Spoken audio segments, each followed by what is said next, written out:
Pardon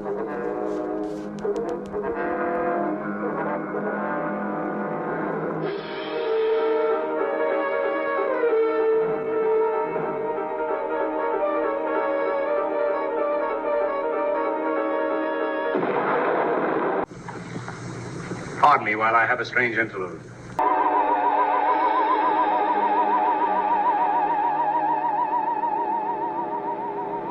There is nothing else. Life is an obscure hobo bumming a ride on the omnibus of art. Along the misty corridors of time, and in those corridors I see figures, strange figures.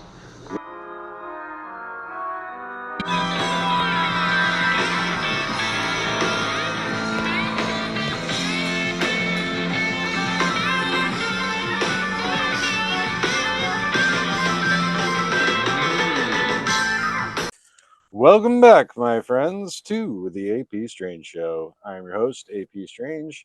This is my show, and today's show is brought to you by the Bernie and Oliver Borkcast. If you want to tune in and listen to two Chihuahua breed dogs bark at everything they see for an hour and alert you to the dangers of such things as the mailman, or a bird that has just the wrong tone of bird call, or mysterious horrors that aren't even conveyable through a bark.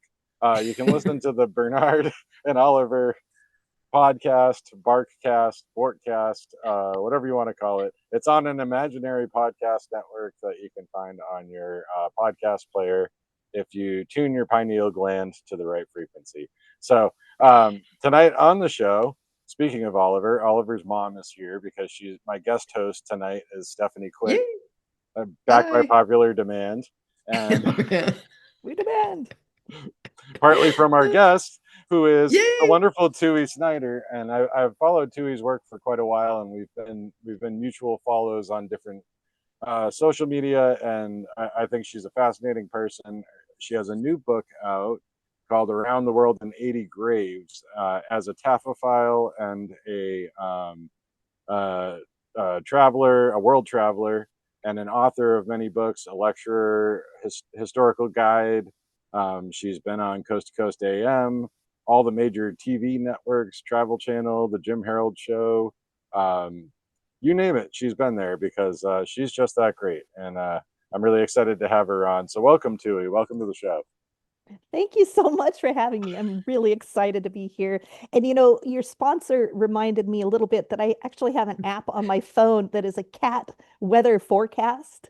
And just at random times of the day, it'll go meow. And then it scares the hell out of me quite often, actually. The ghost cat. It'll go off in the middle of the night or whatever. But it has, when you bring it up, it gives you the weather, and then it has like a cat in the background. And yeah, there you go. That sounds pretty good. Not quite as good as the yours. I'll have to tune into that one for sure. Right. Well, you need to be made aware of all the dangers. Definitely. I had no idea how dangerous my house was until I got a dog. Yeah. There you go. There's hidden dangers everywhere. So. Indeed. You're safe. Yeah. So the I danger of not having a cookie available to you at the moment. Right. Basically, seems to be a big danger around here. Yeah. The empty food bowl. Oh, yes. Yeah, so did I get that right in the intro? Taphophile, is that how it's pronounced? Yeah, taphophile. Okay. No, it's taphophile. But in common parlance, it's acceptable to say taphophile. Yeah, it's taphophile. I don't know. Okay, and that would be somebody that's an enthusiast of cemeteries and graves. Yeah, because taph means tomb, so like epitaph means that's why your epitaph you have, and so like that. So a taphophile is someone who loves graves essentially, but not in some creepy way. I don't think. Yeah, there's a word for that. There is. And just before we go there, one problem I do have. This is my first interview and something for this book, and occasionally when I've done research, like I'll be on a show and I suddenly realize, I don't think I've ever said that word out loud in front of someone before, because when you research, you're like, oh, this word, and you're saying it some way in your head, and then it comes out and you're like, oh, good grief, there's probably some professor listening going, oh, right, it's taphophile. No, it's not. It's taphophile, but you Right. know what I mean. I know I do mispronounce things occasionally. Well, I mean, I that's why I brought it up because I started reading the book and I was like, oh, well, it's crunch time because I've been really busy lately. Reading a couple other books that I wasn't as thrilled about. I'm putting together some stuff, secret projects and presentations and things. So I Ooh. was like, I don't know if I'll be able to read the whole book, but then I started reading it and I just sped through it because I'm like, I was eating it up because Ooh. it's a very fun ride, and I was really enjoying your writing style and pleasantly surprised to read that it's very much like a travelogue and personal memoir as much as it's featuring all these crazy cemeteries. I mean, crazy in a good way, but Yeah, I know it was originally just going to be kind of a very dry, just the facts, this is a weird cemetery. Here's a picture of it, and this is its history, and just a whole, because I've seen a lot of cool cemeteries. But then I started to realize, some of these I have an interesting story, or it not only that, I experienced something, or it changed how I feel about things or think about things. And maybe someone could relate to that. So I thought, I'm just going to drop anything. That was my criterion for to picking what to write about because there's a lot of cool stuff that I left out. But I thought, I don't have a couple of them. I'm like, dang, I got this great picture of it. It's a really cool cemetery, but I don't have anything really to say about it. It doesn't have a story behind it. So that was kind of how the book, I thought, this is going to be a memoir and I'm just going to start. So it's slightly chronological because I thought, well, people always ask me how I got into cemeteries. So I'll start there and then I'll just take off and see how it goes. So I did try to pace the book and I was hoping people would want to keep turning pages, wouldn't just be going, oh God, I'm done. But whatever. I'm flattered you read it. Thanks. yeah, I was just like, well, I can't skip anything. There's too much good stuff in here, and it's kind of surprising because, like you said, you try to keep it linear, but occasionally you'll have a chapter where they're thematically tied together, but they're removed in space and time. So you'll start off talking about like one cemetery or mention one, and then all of a sudden you're somewhere else in the world, looking at a different cemetery Exactly. and comparing the two, basically based on the emotional quality or what it made you realize. And I think Yeah. that's great. Yeah, yeah. So lots of little surprises in every chapter. Oh, good. I like that. um, oh, sorry. Go ahead. Oh, I was going to say it's terrible, but they used to talk about things that they would call, and these are some of my favorite books. But back in the day, when we didn't have our phones, they call it the bathroom book. Oh, But it's really? something, but it's something where it's these bite-sized pieces where you could go and you could just read them, and they're Hmm. pieces in and of themselves, but they're also part of a larger theme and book. And I think you pulled that off absolutely brilliantly. One of my favorite books was a I book never on thought of that. Go ahead. unusual words. And my husband actually gave it away. And it's just like all these really wild words. And the guy would talk about, the entomology, the history, interesting uses of them. And so it was like that same kind of a structure where you could Like just Richard have that small Lederer or something chapter. like that. He has really good word books. I wonder if it was him. I don't know. He had like these weird, like cartoons of Oh, himself and drawings hmm. in there. You don't But know. anyway, but you reminded me of that because you could just go like chunk by chunk. So it's not intimidating, even though there's a huge amount of material in there.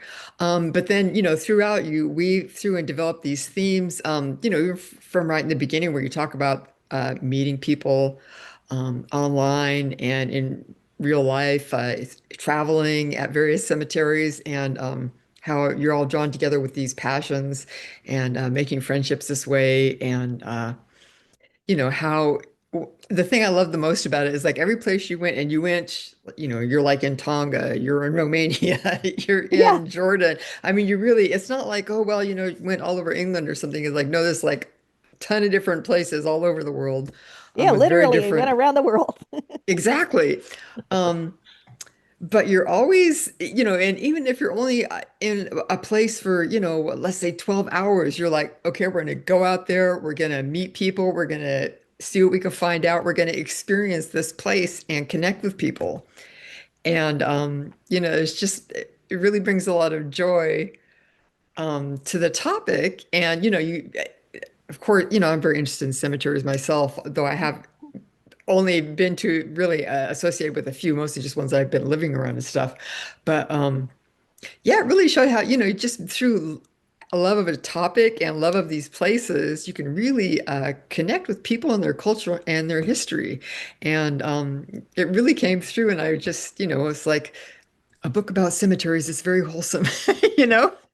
Yeah. Which I is these days, yeah, these days you get a lot of goth people and stuff being edgy, but I just thought it was really, Yeah, there's it all just that kind of, association with it, but I also think it's a very wholesome family activity. I mean, so few people go to a cemetery for fun and they're only there for a funeral. Well, of course, it's not going to be your favorite place, but if when I go there for a funeral, it's entirely different. yeah. Not running around taking pictures and this and that and checking, it's very totally different experience. But it's weird for me because I lived for a number of years in Oakland at 40th Street Way and Broadway, which is just down the street, like about 4 to 6 minute walk from Mountain View Cemetery in Oakland, which was designed by Frederick Law Olmsted, right? The guy who Oh, designed Central Park. Yeah. oh, I Um, know. Okay, that's why it sounds familiar. I'm like, all yeah. So, and it was, right. I think it was started in like 1863, something like that, but it has Hmm, like, it's a gut. Ghirardelli, the chocolate guy, Oh, California governors. I mean, everything, like the Millionaire's Rose, which has like Crocker, Bechtel. It's like all the people that were involved in banking and the cross-continental railroad and these very famous people. One of the founders of the International Workers of the World is buried there. oh, You okay. have just like all type of very prominent people and these great monuments, as well as just like a lot of regular people. And it's beautiful because it's designed like a park with these, Yes. gorgeous mature oaks and a lot of green space. And it's on this hill that looks across the bay to the Golden Gate, very dramatic view. And it's always open, and it's always been a place where it's really a park as a partly because there's not at that, I mean, in that part of Oakland, that's like the main green space open area. Oh, yeah. Uh, so I used to go walk there for my walk pretty much every day when I lived there for several years. And it's interesting because you see, it's like a ton of people that are there walking, or they're walking their dogs, or they're jogging, or like people that are there in their car eating a sandwich and looking at their work, trying to get that Exactly. peaceful moment. The groundskeepers. But there's also a lot of I was trying to tell my husband last night. So you always kind of had to have this kind of like happy, kind of silly face on because it's like, oh, here's someone shooting up, or these people are having a hookup for money, or there's always the kind of these Yes. sketchy activities Oh, a happening lot of too. layers going on there, huh? But Exactly. And so mhm, it's interesting to me because when I think of a cemetery, I always think of this is a place where people are using, and it's here in Napa, in the valley, most of the cemeteries are that way as well, right? You have the mhm, disaffected youth, you have the local winos, you have people there tending their graves. yeah. Um, so they're very much, and I like that that seems very typical from where you went around the world, that so many of these cemeteries, they're still alive with people there. Like when you're talking about when you saw your friends in Yeah. Romania and he's Mhm. on the phone and say, "Oh, I'm at your uncle's grave. It's looking good." It's like, I know that was a really special experience. But getting back to what you're saying, though, Mhm, and I didn't touch on, I didn't go into it too much in this book. I kind of think I did in my book, Understanding Cemetery Symbols. But there's been whole mhm, books written about America's garden cemetery movement, the rural cemetery yeah. movement, rural garden, whatever you want to call it. But those were America's first public parks because people needed space outside the city, and then they moved to move the bodies out of the city, and then people realized we like hanging out here too. And there's interesting accounts of people setting up easels and painting, and it was a place to see and be seen. And when I was doing I got some great quotes, not about American. One of my favorite quotes was about an Italian cemetery in the late Mhm, 1800s too, and he was talking about how the doe-eyed girls were batting their lashes at the boys there. It was like a place for the kids to hang out and meet each other. And, people mhm, like in Highgate Cemetery and England, there's a certain spot where the ladies would walk by in their morning fashion. They're in mourning, but Yep, they yep. they've got the most fashionable morning outfit. So it's to We're in they mourning, but we're not dead yet. Yeah. you're not mourning as hard as I am. Look at my morning outfit. Yeah, but there was sort of a lot of fashion and a lot of wanting to see and Yeah. be seen and the gossip and all that. It was part of society. And like Mhm, in Italy too, they would have these there were a lot of graveyard poets throughout Europe too, but and they mhm. would publish this graveyard poetry, and then they Oh, might wow. read Uh-huh. like they would have when new monuments were erected, it was like an art gallery opening at various Yeah. cemeteries. So yeah, in the past they did function. They were America's first public parks. And then, now we have parks without dead people in them. And people are like, well, I just go to cemetery for a funeral. And so, you know, yeah, there's a whole mixture. Down here, like I mentioned a lot in the book in Texas, there's a lot of stuff going on in cemeteries. Yeah. Oh, Uh, that's cool. Yeah. Yeah. I mean, fun, I think it fun speaks. things. Go ahead. I think it Uh-huh. speaks in part to like American. I mean, especially in America, like the United States, where people want to not think about death. They want death to be over there, and they don't want it. Yeah. Mhm, And they associate cemetery strictly, like you said, with the funeral. So, Yeah. mhm. uh, which is kind of sad, really, because you see these other traditions, places in the world where people bury the family, anyone that dies in the family on the property because it's like Y- they own the home and they want to Yeah, keep like them Mhm, close. well, like down in the South Pacific, that's very common.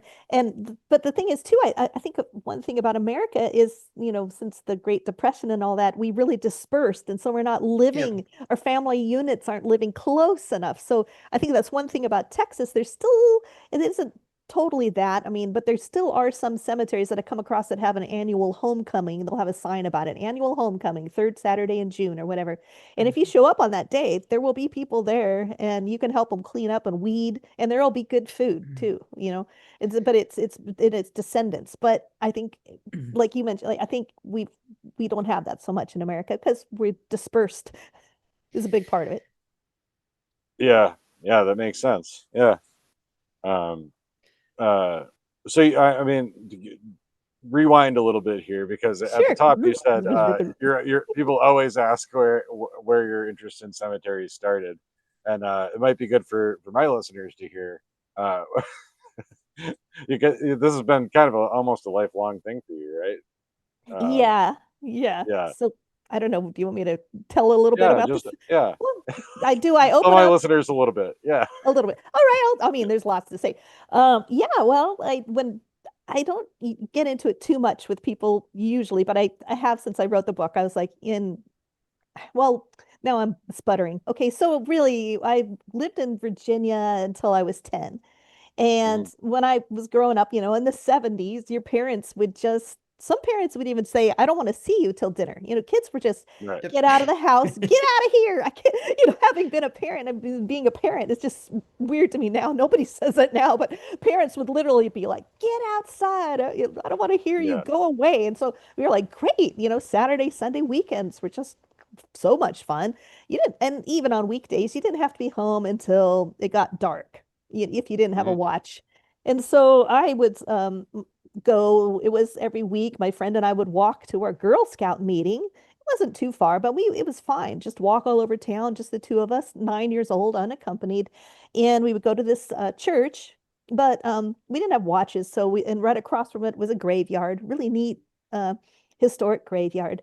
And we would play in there. We'd run all over, stuff you really should not be running in the historic section. Luckily, we never got Yeah. injured or anything, but we would run all over. We'd make up stories. There was some box tombs that were cracked and you could kind of see in, and we'd make up Oh, stories yeah. about the bones of the witches and the vampires. And, we would always, it was really great fun to come up with different stories. And if we really liked Those are this, just the best. oh, yeah. And then there was one tomb that, like, I think I made up a really good story about her, and we would act it out, take Oh, turns that's being awesome. her, like, and so we would do all this, and then we would just wait until the Girl Scout leader would be like, "Hey, y'all, hey, girls, get over here." And so my friend and I were there, and no other kids showed up this one week, and we suddenly realized, I don't know, it's just I don't know, cars have come up. I mean, this feels like the Girl Scout meeting should have started, right? What's going on? Why are we still playing? Well, let's just go see. So we go walk into the church and we walk to where the room should be. No lights are on. We're like, well, that's weird. Door was open. We were able to get in and we're just kind of poking our head. We step inside. Well, this the creepy janitor came along and long story short, he tried to kidnap us and we I just had a bad feeling about him right away, but my friend liked him. Until we both realized we were locked in a room. And thank goodness the window wasn't locked and it was on the ground, like first floor. So it wasn't too, but we were able to, it was still, the window was taller than us, but we shoved a cart in his way and we got out, he was coming for us, and we got out the Yeah. window into landed in a bunch of scratchy juniper bushes and then just started walking home like, what is going on? He pulls up, he tries to get us in his car. Then he's chasing us. And the way we got away was we just looked at each other and just somehow knew like the graveyard. So we went running Yeah. through the graveyard, zip Yeah. zagging. And since we were just 9 years old, this guy, certainly, he was probably in his 60s or something. I mean, he wasn't decrepit. He was moving fast. He could have caught us, but thank God he hadn't been playing every week in that cemetery because he tripped and fell pretty hard, let out some Yeah. expletives, and then didn't Yeah. wasn't looking down. And we went into this little side trail that he couldn't see, escaped. And so yeah, so that was kind of, I just call it my origin story. Because no one believed us. The adults didn't believe us. We Yeah. got into all sorts of trouble, worst Right. spanking of your life. No one believed us, told us we were just troublemakers.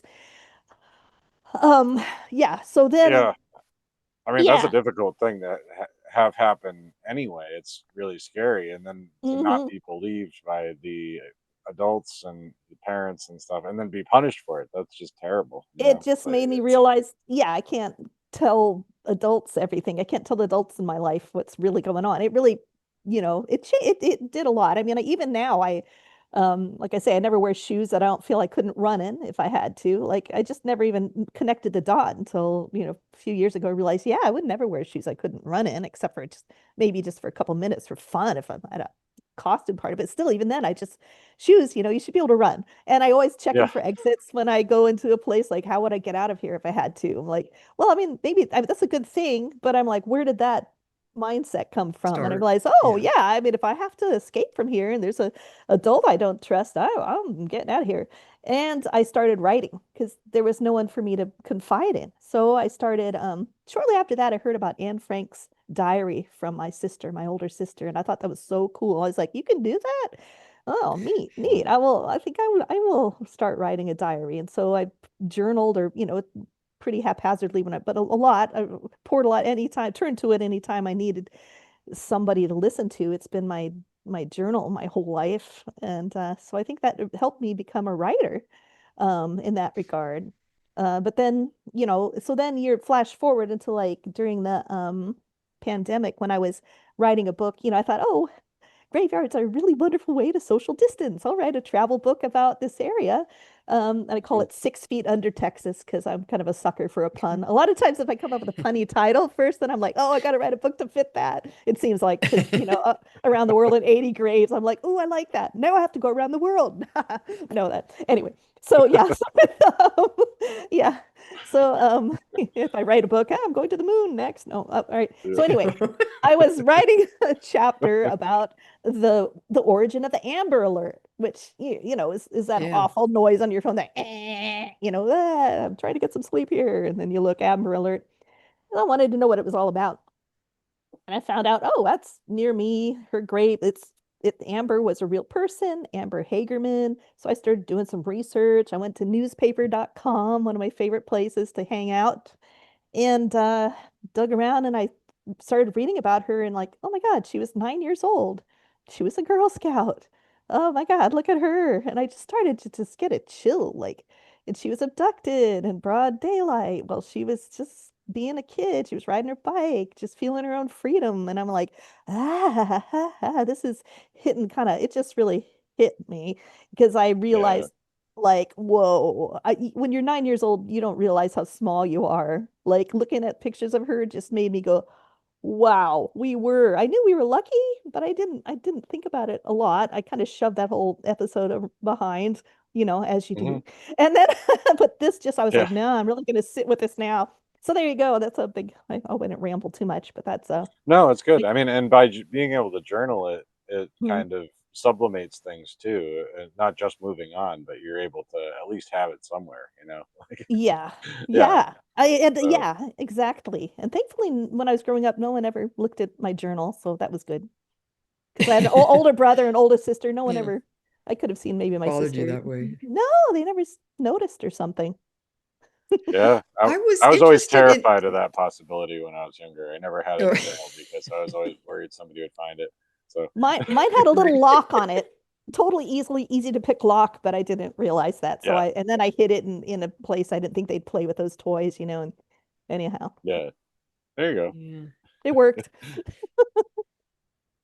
It's weird So, though because there's so many people that get interested in weird stuff, and especially like women, and it turns out that they had abductions. Now, lots of times it would be alien abduction, but then there's a lot of these ones that are like real life abductions like you have. Like Hmm. I've never been abducted by aliens, but yeah, I had to get rescued by a neighbor lady that I didn't, get in a stranger's car to get away from the guy who was trying to abduct me.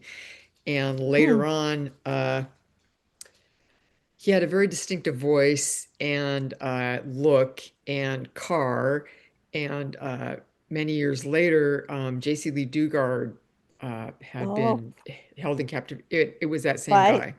Oh, Yeah. wow. I had to ask, it's like when he would, because they had some interviews with her captor on the TV and I'd have to like walk away, it would just like freak me out. But like you Wow. say, it's like no one really believes that. But you have these people that end up with an interest in weird stuff. And I was thinking even like Eugenia Macer's story, she had some kind of a attempted abduction, but it seemed like it was like a real like meat world type of people trying to abduct her.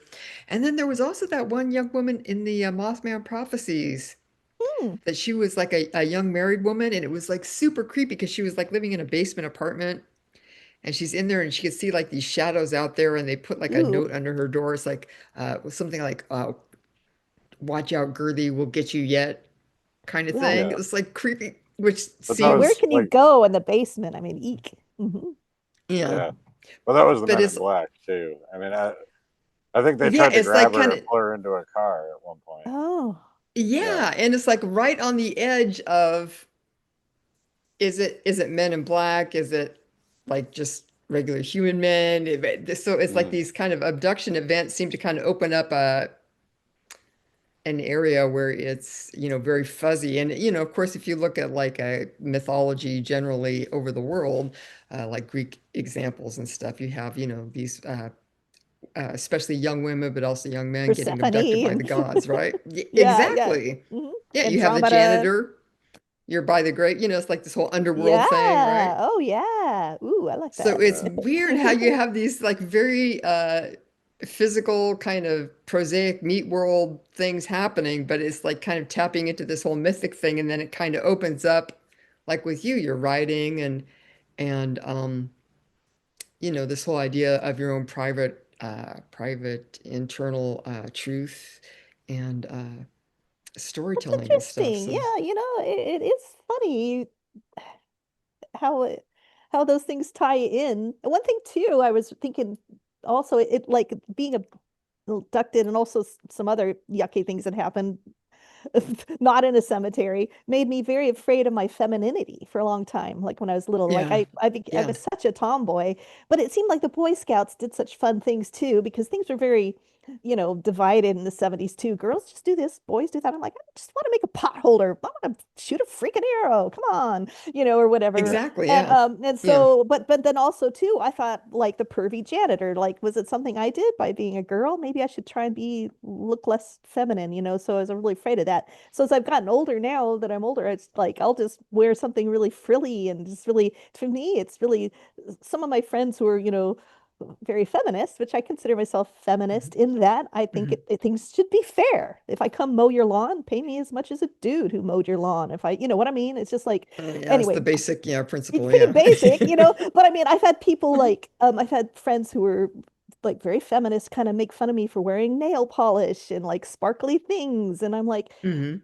you have the right to do that. I mean, if a dude could do it too, I don't care. But I mean, just don't You know what I mean? How does that doesn't even enter into it. It's kind of like Well, that same thing. I think a lot of people are having their own issues with these things because a lot of Yeah, people have had these shitty experiences. that's And true. it's So they yeah, think, it's rough. yeah, it's true. So Yeah. yeah. Well, there's one thing I Yeah. appreciate about the book, and I guess not surprising because I follow you online, so I see pictures on Facebook and stuff like that. But it is like you're in a lot of the pictures, and you always have like a great colorful outfit or something. It's really Sometimes I'm fun. sweating profusely, but Well, because some but I places are mean, very hot, but I'm outside, so what are you going to do? I'm well, outside all flower. Stephanie and I were joking earlier about what we were going to wear, and I'm like, it's Oh. super important when you're doing a audio podcast to be dressed Yeah. up. But Well, but I on the did other dress for hand, you guys. I was wearing my bathing suit because I swam right before dinner and my hair is probably still a little wet. But I thought usually this time of night, after I swim, I put on my pajamas. But I thought, oh, you right. know what? I'm going to dress. Then, I'm going to put a necklace on. I'm like, oh, good grief, here I go. Which necklace? For the audio podcast. Well, it's funny because what I said earlier was, well, we have a very stylish guest today, so we do have to bring Why, our thank A game. you. That's Well, thank right. you. Well, Yeah. Steph is a fashion icon. I always love. No, wait. She's got that No, no. gorgeous mane. I love your hair. Oh I'm God. a hat person because you can always have a good hat day, okay? But Oh yeah, you you definitely. you yeah, you just got this gorgeous mane and you make these clothes and you wear colors that would make me look like a corpse, but they look great on you because I can't wear those beige and things. Like honestly, I had a khaki shirt when I was a kid. I loved Yeah. it. I wore it to school and everyone was like, "Do you feel okay?" No, it's funny because it's like there's a ton of things that I can't wear. So but I just Yeah. wear the things that I feel comfortable in and that I enjoy. And it's like funny because I have worn a lot of hats. I'm known for hats. And you Oh, go into a hat store with me, and like 95% of the hats I put on just look awful. But if you only wear, part of the 5%, people will think that you look great think you're a in hat hats all the person. time. Yeah. Ah, that's a very wise saying that could be Yeah, extrapolated yeah. metaphorically. Yeah. Yeah, yeah, there you go. Well, I can't wear But yeah. beige either. If I wear Oh yeah. beige or tan, I don't know what it does. It's like it clashes with my skin tone or something. I just look Yeah. terrible. Yeah, I don't. see, people think you're sick. That's what Yeah, happened to me. Honestly, people be like, "Do you feel okay?" I'm like, "Why are they? Oh, they only ask me that when I'm wearing this shirt." Oh, yeah. I Yeah. mean, I tend to have a pretty tan look anyway, so maybe it's just too close. I don't know, I but don't know. Strange. it's Yeah. weird. Hmm. Mm. Not a good color for me, but Well, Yeah. yeah. Um, but yeah. So where do we want to go from here? oh, we should talk about hats now, obviously. Yeah. Obviously, cemetery I've hats. thought about having a contest like how many hats did I pack on this trip? Because Larry, my husband, is always asking me, how many hats did you bring on this trip? And I'm like, I don't know, just 9, whatever. It's always a huge amount. You have to bring them in like a hat box so they don't get No, crushed. and it's Or amazing. We traveled around the world in one, we each have a big roller bag and then one little one.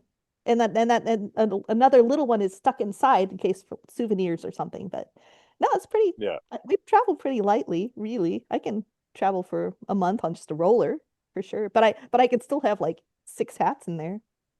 yeah. Just because Wow. they nest inside each other. It's a technique. I know he's always telling me you should do a YouTube video of how you pack. And I'm Yeah. like, I don't know. That'll either be inspirational or really embarrassing. I'm not Yeah. sure. Hat stacking with Tui. There Yes. you go. Here's something you No, that's don't need good to know. a skill you don't need. Here you go. You know, no, but hats are very practical, especially when you're traveling. So I Yeah. think it's good if you have, at least, For a shade, couple, three. sunshade. Yeah, sure. At least Yeah, yeah, a few. that's good. I was going to ask you, and I'm not even sure if this is like really on topic or not, but one His of the hats really things, are. yeah, well, touche. Um, but because I'm born and raised in California, and my grandparents and family all California, um, and I really enjoy cemeteries. There's a lot of cemeteries around, but I don't really know that many people who actually ended up in cemeteries, especially as like a body planted in the ground, because most people around here do the cremation thing. You will have some people that will have it like in a columbarium or something, like interred in an Oh urn yeah. at a place. The vast majority of people, I think, at least that I know of, you have a place that was very meaningful to that person, and you go there and you pour one out and you scatter their ashes without getting a permit, which is completely illegal, but everyone does it I know, but anyway. people do it all the time. And it was so funny. I was listening to a kind of conspiracy minded paranoid podcast, and they were talking about Robert Anton Wilson. Yeah. And he lived in Santa Cruz for many years. I went to college there, the university there for a couple of years. And I still have dear friends who live there. And we went there a lot when we were growing up, camping and stuff. So he lived there. And so when he died, they cremated him. They had a big party at the carousel on the boardwalk, which is right next to the beach. And then they went and scattered his ashes in the ocean, had a big party on the beach. And these people are like, this sounds like some terrible, esoteric, weird conspiracy ritual. I'm like, this is just like bog standard California send off. Yeah. And a lot of fun, and very meaningful because it's, where people are. But it's kind of interesting to me how you have like the whole idea of like the cemetery as like a set space, but then there's so much of this history and individuals and stuff that kind of gets mapped onto the landscape in different ways. Yeah. Yeah. And So it is interesting. I do know a lot of people who've done the like without any sort of permit. I think that's pretty common. Some people are like, "Oh, you need a permit? I thought I could just throw them yeah, anywhere." I've read articles. Apparently, Disneyland really frowns on it, but there's so many people who their loved one they try and sneak ashes to Disneyland. But one thing, I was unpacking once, and I was a friend had helped me pack, and as I'm unpacking glasses in the kitchen, I find this little yogurt container. I'm like, I've never bought this brand of yogurt. I had a really, the lid was really hard to get off. So I'm like, ugh. I finally open it and a little bit of something comes out of it. I'm like, sheesh. I lived in Washington State. So I'm thinking, is this some of Mount St. Helens ash? Because we all have some of that because yeah. it blew up on my whole town when I was a kid. And so Oh boy, I'm yeah. like, oh yeah, it's quite, quite a day. And so I'm poking around with it. I'm like, doing this. All of a sudden the phone rings. I'm like, hi. And she's like, oh, uh, Tui, I forgot to tell you, did you unpack the dishes yet? I put some of Max's ashes in them. I'm like, oh, I'm poking him right now. And he had a great sense of humor. So we thought that he was probably just getting the biggest kick out of that right now. As I was like, yeah, I'm playing around with him right now. I did not know. So yeah. And then the Think other that'd be thing, like a. Mhm. Oh, I was gonna say that'd be a great hmm, first line for a short story. It's like, I'd never bought this brand of yogurt. exactly. You can that story could go a few different ways, but yeah, so Oh, yeah. I Mystery a lot yogurt. yeah, I could have a book where every story starts with that same line. But anyway, no, so a lot of people I live in the Northwest and a lot of people go out on the ferries and so many Yeah. of them I talk to ferry captains are like, "Oh yeah, you see someone go out there, you could tell they're being all sneaky and they probably got ashes." And then they just don't check the wind direction and next thing grandpa's all in their face and I'm like and they said that happens all the time. They throw the cremains and then you get blown back in their face, Yeah, so that happened to I- me. That was not oh, it fun. did? So, yeah. It Uh, happens to everyone. Yeah, my yeah, my that's great grandmother's second husband, who was named Bernie, uh, oh, Oh, he was a pain in the ass. Uh, like, nobody really liked him. oh, really one of those. So when he died, he was cremated, and he wanted his ashes spread in like off the coast of Honolulu or something like that. And Yeah, my grandparents were like, "Yeah, we're not doing that." yeah.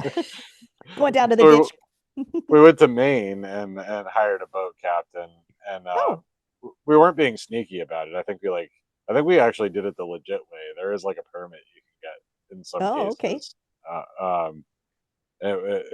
in Maine, I guess, or my Hmm. grandfather just paid the guy off. I don't know, but Yeah. but it was like a scene out of a movie. He was Oh, just yeah. saying a few words about about Bernie, who he didn't like, but he was trying to be respectful, and then ripped the bag open, and yeah, it just all came right back, and we were all covered with Bernie. So, Oh my his last gosh. insult to everybody. Well, for my dad, I actually, we're Scottish on his side, Clan Cameron. So I Yeah, bought some Oh, biodegradable tartan, Clan yeah. Cameron tartan, and I made little pouches and then put dispersed, gave us each, took his ashes and put some in each of the pouches for us. And then he had built a house up on a an island in the San Juans off the coast of Washington, and we rented a boat and we went out right at sunset. And it ended up being this magical day. The seas calmed, the sun came down, and just this perfect orange sherbet, mhm. golden pinks and stuff. And my sister he loved the dahlias. My sister would grow these enormous dahlias. We each had a dahlia, and we took turns standing at the stern and throwing a flower in, and then a pouch of his Mhm. ashes. And then a dolphin came and like I mean, it was just so perfectly choreographed, but Oh, we could see his house in the background. It was really, I know I didn't put this in the book because I was like, well, it's not a cemetery, but it was such a, I maybe I should have, it's really there's a lot beautiful. of things I Yeah. didn't get into, Yeah, but it was a really, yeah. it was really cool. And I threw those in there because I didn't, then I worried. It was pretty deep where we were though, but I thought, what if they wash up on shore? But I don't think they did. They all just went poof straight down. So Well, I think It'll that's be part of it. nothing I compared think, to those feet that have been washing up there. no kidding. Yeah, that is a really weird thing, isn't it? yeah, It's Yeah, it seems like it's just kind of like, it's a thing. people that it seems like most of it is like, like workers or people that are trying to escape, and emigrate, and just the way the current goes. They've been able to trace a number of Oh, those people, but um, so yeah, it's not like a serial killer, but yeah, I was thinking like a little bit of cremains and tartan would be pretty mild compared to. yeah, I suppose so. I don't feel bad about it. No, it sounds well, really plus beautiful. I Absolutely. imagine ashes are somewhat soluble. Like, wouldn't it just disperse in the water anyway, or just mix It with the probably water? would have, but yeah, Yeah, I yeah, got it in my head that I wanted to throw that he was really, I thought he would like that. yeah, Yeah. So, yeah. Um, good stuff. Well, yeah, uh, shit, I had something I was going to pivot to that was on I was just topic. spacing out Um, myself there yeah, too. We're just gonna have like a moment of silence. A moment of silence. Everybody take a moment to think about which direction. Remember what you would put your ashes in. You can practice with some flour, some cookie flour. yeah, do a practice run. Do a Use practice run. confectioner sugar. At There least you like go. that would be tasty. You can just lick it off. Exactly. Exactly. I, Yeah. I have a boyfriend when I was in my 20s, and he had a big family, and they had property up in Mendocino. And when his grandfather died, it was like on the coast. Uh, he and his cousin were tasked. They were in high school. They were tasked with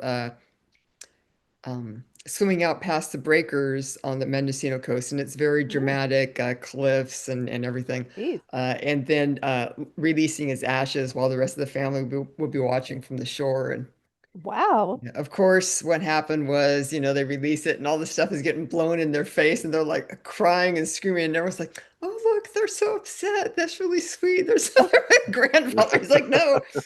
Then he was at some other person's funeral, and it was in a regular kind of grass-laden cemetery. And as the cemetery is going on, they were uh, mowing all the lawns, and he was really allergic to grass.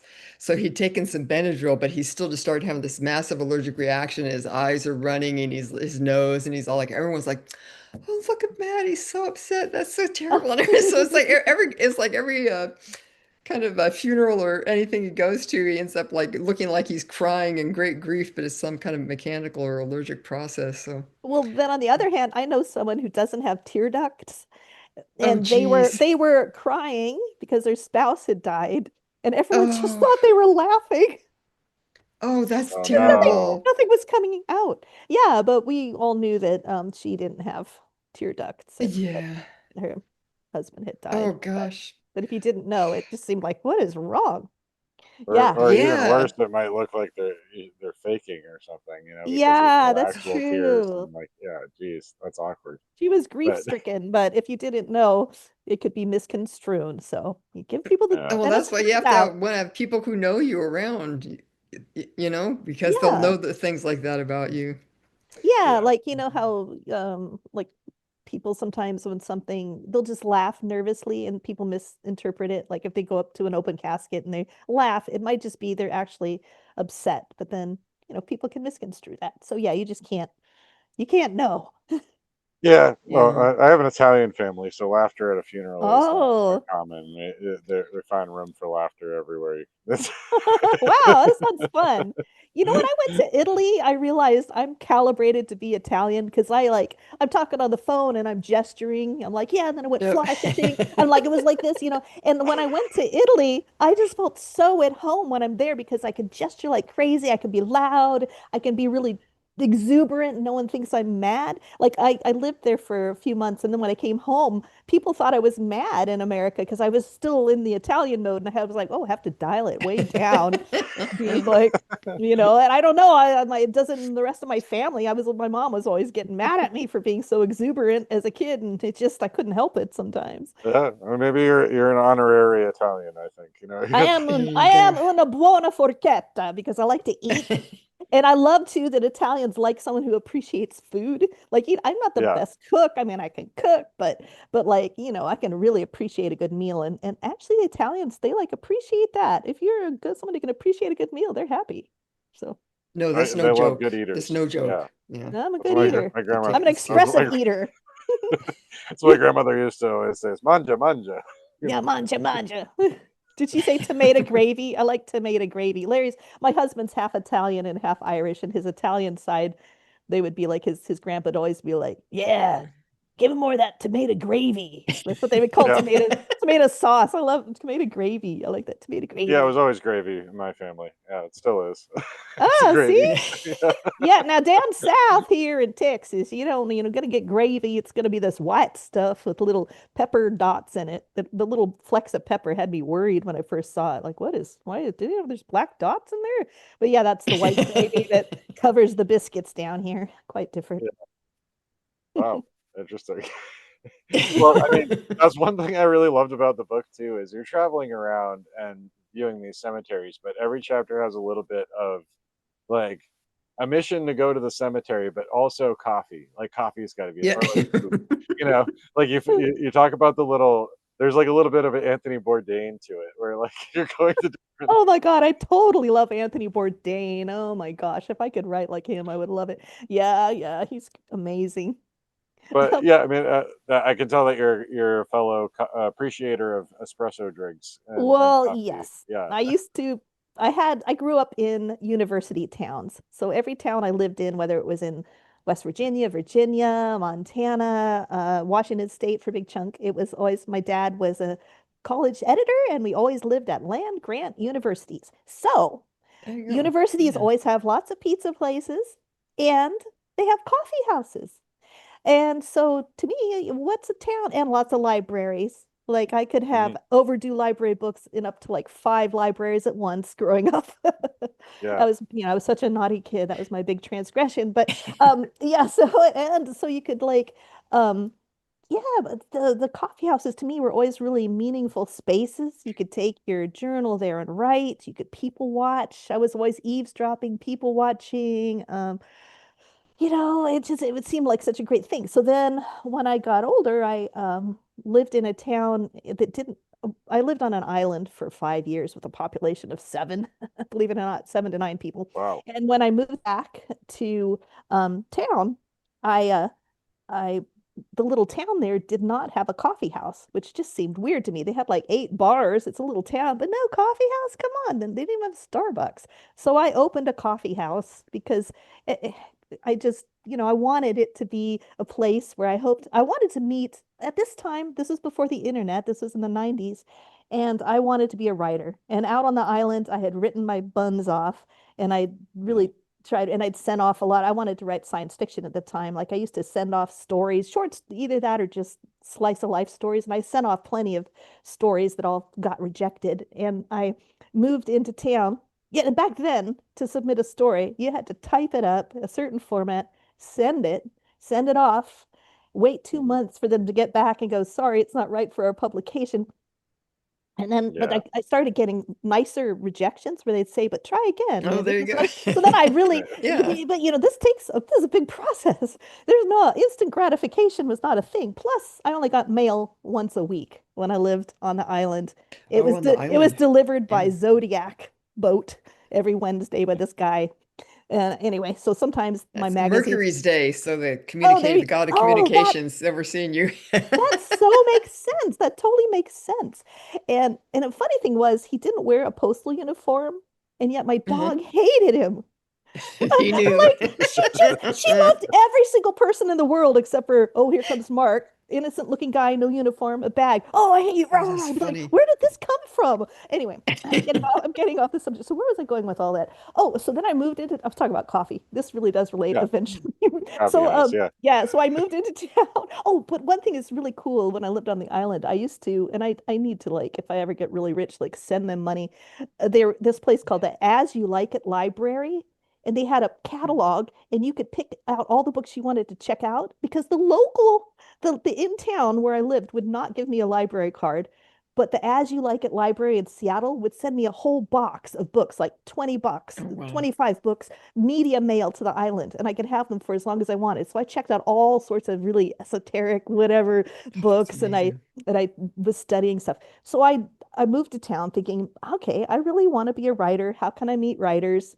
I go to libraries, I go to bookstores, so I know writers exist, but I never meet them.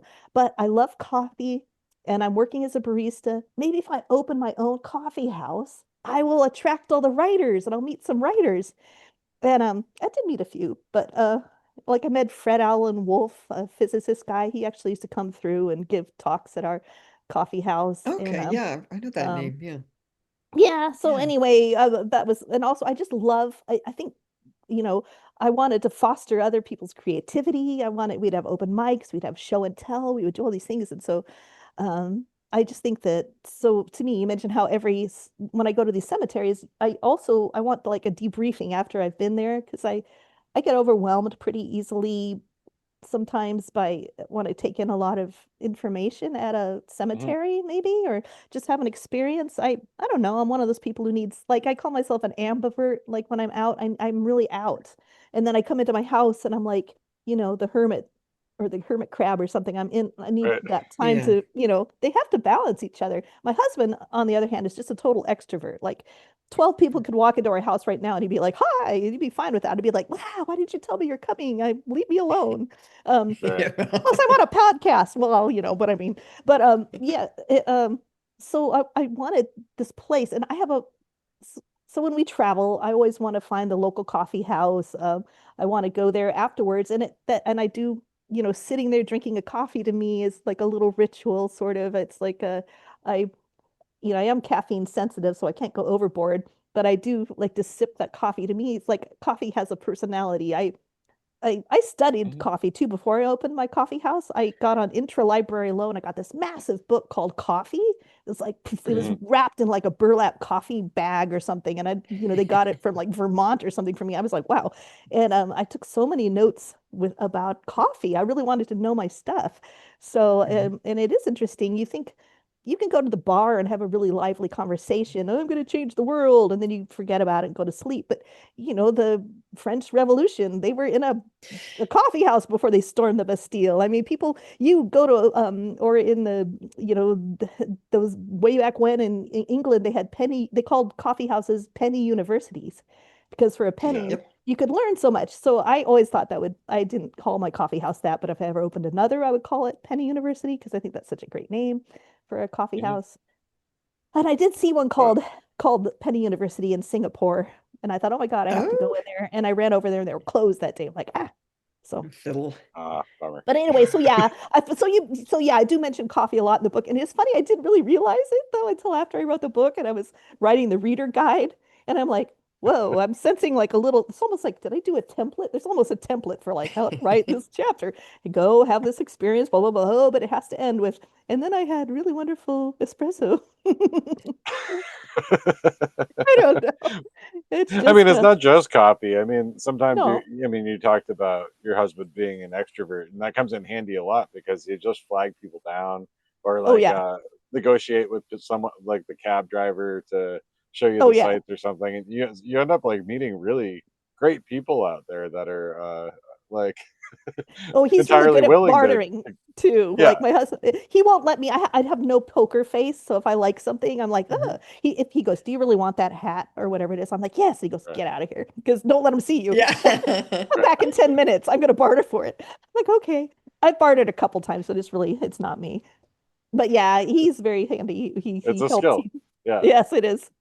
It's the New York. He can look very serious when he wants.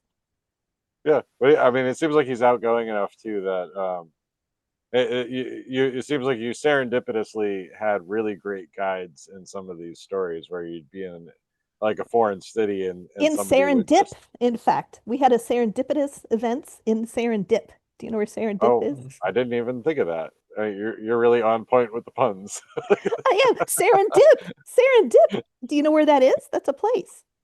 uh, Uh, n- I think it's in the book, isn't it? maybe do I mention it? I don't know if I mentioned it, but Okay, Serendip is one of the nicknames for India's teardrop, which is another nickname for okay. Ceylon, which is another Oh, Oh, right, nickname right. okay. for Sri I think that Lanka. might, yeah, Yeah. yeah, yeah. Okay, Yeah, and I mean, yes. I think that might have been the chapter I had in mind. Oh, maybe. But I don't think I mentioned Serendip in the book because I thought I did mention Ceylon because I realized, oh, I should drink tea today. So I drank some really great Ceylon tea when we were in Sri Lanka. But Right, I thought, oh right. yeah, Sri Lanka was also known as Serendip, and that's where serendipity Okay. comes from. I had no idea. Uh, That's very I yep. interesting. hope I didn't just dream that, and I'm just saying it Yeah. like, oh my God, someone's I'm listening fact like, Well, checking you right now, Tui. oh man, I don't know now. I have done that before. Oh my God. No, I've had that moment where I'm in the middle Oh. of a podcast and I'm like, did I just make that up? I might have made that up. Hold on. Yeah. Oh my God. When I was little, I one time I was having dinner at my friend's house. It was like the first time it really embarrassed me. Her parents were both ministers, and they would be having all these really every time you ate dinner there, they'd be quoting scripture and this, that, and the other thing. And mhm. and I just they said, and what do you have to say? And I was like, well, did you know that one of the three wise men had a speech impediment? And then all of a sudden I went, oh, I rendered, oh no, that was a dream. Because I had a dream, like one of them is like, here is your frankincense. And I'm like, oh no. And they're like, oh really? Which one? And I'm like, oh my God, I can feel myself turning bright red. Like, I have totally embarrassed myself. I don't really remember. I don't, but I tried to like, isn't that horrible? I was just like, I really was like, I don't know. I don't remember which one now. I'm like, oh, pass the peas. I just changed the subject, please. I think you killed Steph. It's just such a funny story, and it's just like it's such like a kid thing too. You're kind of like, what? And then you're like, oh shit, I dreamed that, but it's like, oh shit, I Oh, can't say shit. I was feeling kind of for a split second, I felt so triumphant. I felt so triumphant. I finally had something biblical to contribute to their extremely biblical dinner conversation because I never usually did. They're like, "Well, don't you go to church, honey?" And I'm like. And so this time I'm like, "Yeah." And then I said it, and like it just the words left my mouth, and then I was like, And you're "Wait, like, I remember the rest of the dream." And oh, whoops. Anywho, Like one of well, the it three was. wise men was actually Porky Pig or something exactly like that. Oh my God. Oh man. Yeah, Oh, I that's know. funny. I Oh don't well, know. like tried to dig my Well, way out of it real quick. that. That yeah, we story always used to have isn't like it. Go ahead. we used to have a lot of dinner conversations when we were growing up and stuff. And I don't know why my brother, he was just like a squirmy, ticklish kid who just things would just he still gets cracked up, but sometimes he would just you just start with something and get going and get him. Oh He'd yeah. literally have to like crawl out of the room to try and collect himself because he'd be like hyperventilating from laughing. And I was thinking, Does he snort? this would be this seems very much like his type of a situation with No, no. Whatever. I love it when I can get my sister to snort laugh because then that just gets Oh it yeah. going because her snorting makes me laugh and then it just becomes this feedback loop. Yeah. Oh man. Well, Yeah, you I'm gonna made have me to tell my cry brother that anyway. one. He's gonna appreciate. Woohoo! Oh God. Yeah. You'll cry. I made you cry. There's my book Well, and there's that's my story and there's Old Yeller. that. Yeah. Well, no, that's where I go. I just start. I'll just start, producing tears if I laugh too hard at something. Yeah, Oh I've had to wipe God. my eyes every time. I make it a point to regularly laugh until I cry. That's a good I think life thing. is better that way. Yeah. I agree. I Yeah. agree. Well, Yeah. Mhm. um, well, do you want to talk about the Ceylon story because or the sure. I don't want to give away too much from the book, as it were, Well, but there's like 42 chapters. It's impossible to really 42. right. Ooh, that's kind of like the cosmic number. I didn't realize, Is it? Hitchhiker's Well, and Guide you to the did. Galaxy. It wasn't Sorry. intentional, but I do talk about the visiting Douglas Adams' grave as well. So, Yeah, talk about Right. that yeah. because that was awesome. It never occurred to me to think about like where Douglas Yeah. Adams was buried, but that was in Highgate. Yeah, that's in Highgate, which is one of the Magnificent Seven, which is sort of a nickname for these seven garden cemeteries from the Victorian era. So they were all in the late 1800s. There's a circle that goes around London, and there's different cemeteries like Highgate, Kensal Green, and all Brookwood, and they're all in a circle around London. So it's a gorgeous cemetery. Half of it you can just wander for free, and then the other half, they have a guided tour to take you through, and it's amazing. The funny thing was, oh, there was a really great espresso cart out front, which I liked. It's called the Ape Man and the Bean. Oh, and I'm such a backseat barista. Like if I go and I see someone making espresso, like I can tell from the sound, like, oh my God, they just scalded the milk. I am sorry. Or like, Yeah, if I take a peek I watch the espresso come down, I'm like, they need to adjust their grind. Oh, please let me behind there. But no, he yeah. was making really good espresso, just to say. I hope he's still there. All right. But we took my stepdaughter and I took the tour, and it was just us and this group of British bikers. It's like a British biker dude. So they had all this like leather on and like skulls and stuff all over, which Mm. skulls are the classic memento mori symbol. Memento mori meaning remember you must die, remember your death. It just, so I talk about that a lot in the book. I just was mentioning that. But it was just funny. It really made me think about how now, I mean, Puritans, when they put a skull, or someone earlier put a skull on their headstone, they're not trying to say, oh, I'm such a badass. Look at me, I died. It's Mhm. not that. Even Look at me, I died. though, I mean, these British bikers, with their cute British accents and everything. I mean, I realized that to them, the skulls, were kind Mhm. of like, yeah, we're tough. I was trying to think like how the same image can a skull it means different things. I mean, I have a lot of sugar skull things around too from Day of the Dead around being down in Texas. You see a lot of Yeah. that.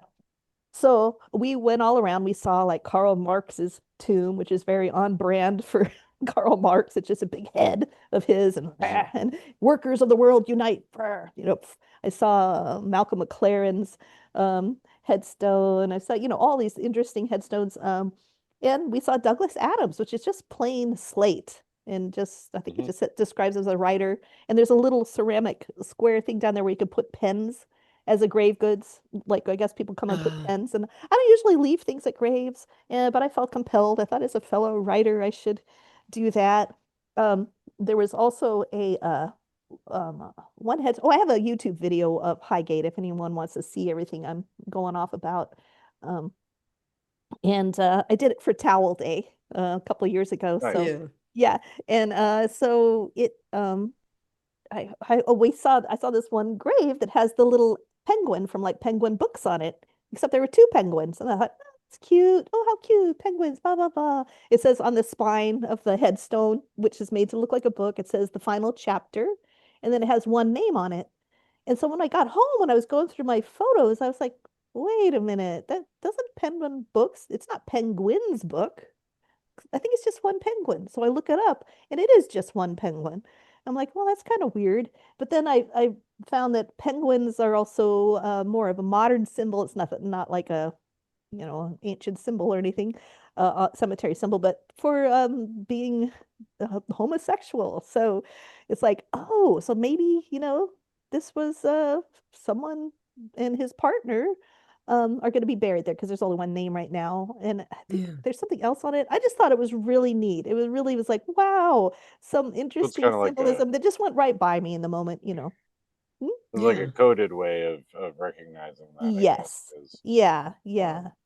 yeah, There wow. wasn't anything else. It wasn't like a rainbow or some of the obvious sim, symbols or anything. And I don't remember the date on the headstone. But yeah, it's Highgate is a marvelous cemetery. You really can't take it all in one day. I mean, you attempt to, but I definitely needed to debrief with coffee after that. Um, I actually ended up at the tavern, the local pub, with my stepdaughter having a Pimm's.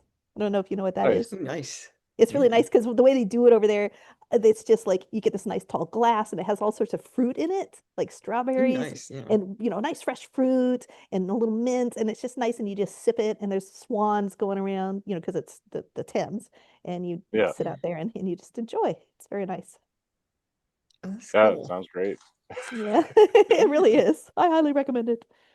Well, speaking of celebrities, I was interested because it's a long running interest of mine and Steph's is Elvis in Australia, because it's not a grave for Elvis, but it's kind of a memorial for him that's in a It graveyard. is. Yeah, it's in Melbourne General Cemetery, and they have there's a grotto there, and Yeah. someone an anonymous donor called the local Elvis fan club shortly after Elvis died, and said, "Hey, I want to donate the money for you to or a monument." So there's this really nice black marble monument with like an etching of Elvis on it, and but that the donor for it is anonymous. But the club did contact Elvis's Vernon, is it Presley? They got permission from the Father. Presley family. Yeah, Yeah. Okay. yeah. Yeah. I met Vesper Presley once. Um, it was interesting, but yeah, my sister and I we were traveling across the country once, and we didn't realize it was the anniversary of Elvis's death, and we had a Mhm. really hard time finding a hotel. And we found the sleaziest hotel. Like we it was the first time we actually put a chair under the door to keep you from opening the thing. We Yeah. barely there was a big old fight right out in front of our door where people were like smashing glass bottles and brandishing them, and I'm like, wow, this is crazy. So we woke up the next morning, and which we didn't sleep hardly at all. I think it was the first time I saw a cockroach in my life too. I'm like, what are these bugs, these beetles? I was like, everything was so gross. We like slept in our clothes on top of the bed covers. Anyway, we open up the door as soon as it's dawn. It felt safe to leave and step out into the war zone. And it was actually we were on Grace, like Elvis Presley Boulevard. Mhm. And so I think, went across the street, and there was a little strip mall where every shop was Elvis shop. Oh my And I got gosh. really overwhelmed, and I accidentally shoplifted a pack of Elvis cards because we were getting back into the truck, and my sister's like, "Oh, here, let me just grab those cards you stole." I'm like, "Oh, what? I still have them in my hand." Oh Because I didn't no. know. I walked out at one time. I walked out of J.C. Penney's, and I had a pair of men's socks in each hand. And I'm like, why do I have? I walked back in and I said, I don't know why yeah, I got overwhelmed. I don't do this all the time. This is when I was younger and I was a little more easily overwhelmed. But You're just confessing your crimes on a public I'm podcast. coming. Oh no, there's gonna be an all points bulletin out. So there, but one of the shops that we went into, I think this was before the cards. There was a man sitting behind this big like mahogany desk. Big. I don't know if it was mahogany, but it sounds grand. It was a big grand desk, and on it said Vesper Presley, and I'm like, and it was Elvis's uncle, and his Oh, job was just Oh. to sit there and talk to you. So I had a little micro Oh. cassette recorder with me because I was interviewing people all the way on our trip, our road trip. Too bad I didn't have this is before the internet. I could have had a cool blog or something. And I interviewed him. I wish I could find that Mhm. tape. It would be so fun because I asked him a bunch of Yeah. questions, and he told me how much Elvis liked to eat squirrel. He said it was really a very sweet meat, and that it was one of Elvis's favorite. He goes, everyone talks about the peanut butter sandwiches, but he really, really loved squirrel. Well, there you go. There you go. So I got totally off. Totally, this is not the But book at all. no, Very off topic. this is Can you tell well, I've been working really hard on writing, and this happens. I haven't talked to anyone for a while, and this, so you're getting a lot of yeah. good. Well, it's good. We can do it on this show because that's what this show is for. You get it Phew. all out. Well, and that's the thing. I mean, if people, if they want to read the book, they can read the book. But then here's like, was like Paul Harvey used to say, the rest of the story. Oh yeah, the Yeah, rest of the story. There yeah. you go. And what's funny too is I don't know if you realize this, but we're only like 2 days away from the anniversary of Elvis's death, Oh my Oh goodness. gosh. August Yeah. 16th. Yeah, so Yeah. Ooh. What are Yeah. you gonna do? What are you gonna do for his commemorate his? well, I personally think he's still alive. So Oh, Oh. yeah.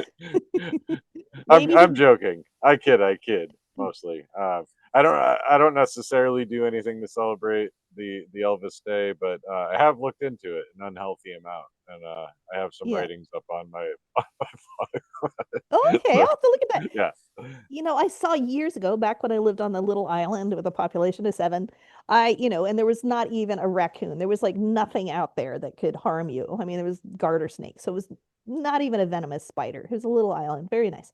So I mentioned this because I saw on TV a documentary about Elvis. Is he still alive? Do do do, and they mm, played all this scary music.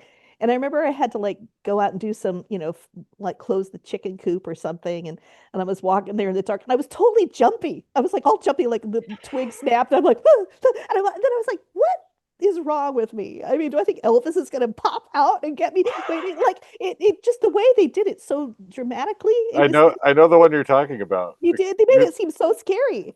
They They did did, recreations with an Elvis impersonator, and some of them he literally looks like a recreation of a Bigfoot sighting or something because it he wanders does. off into the woods and like It was creepy. Okay, I'm glad you know where I'm coming from with this, but I was like, I cannot believe that I am like well, safer than I've ever been, and yet now I'm all right. jumpy.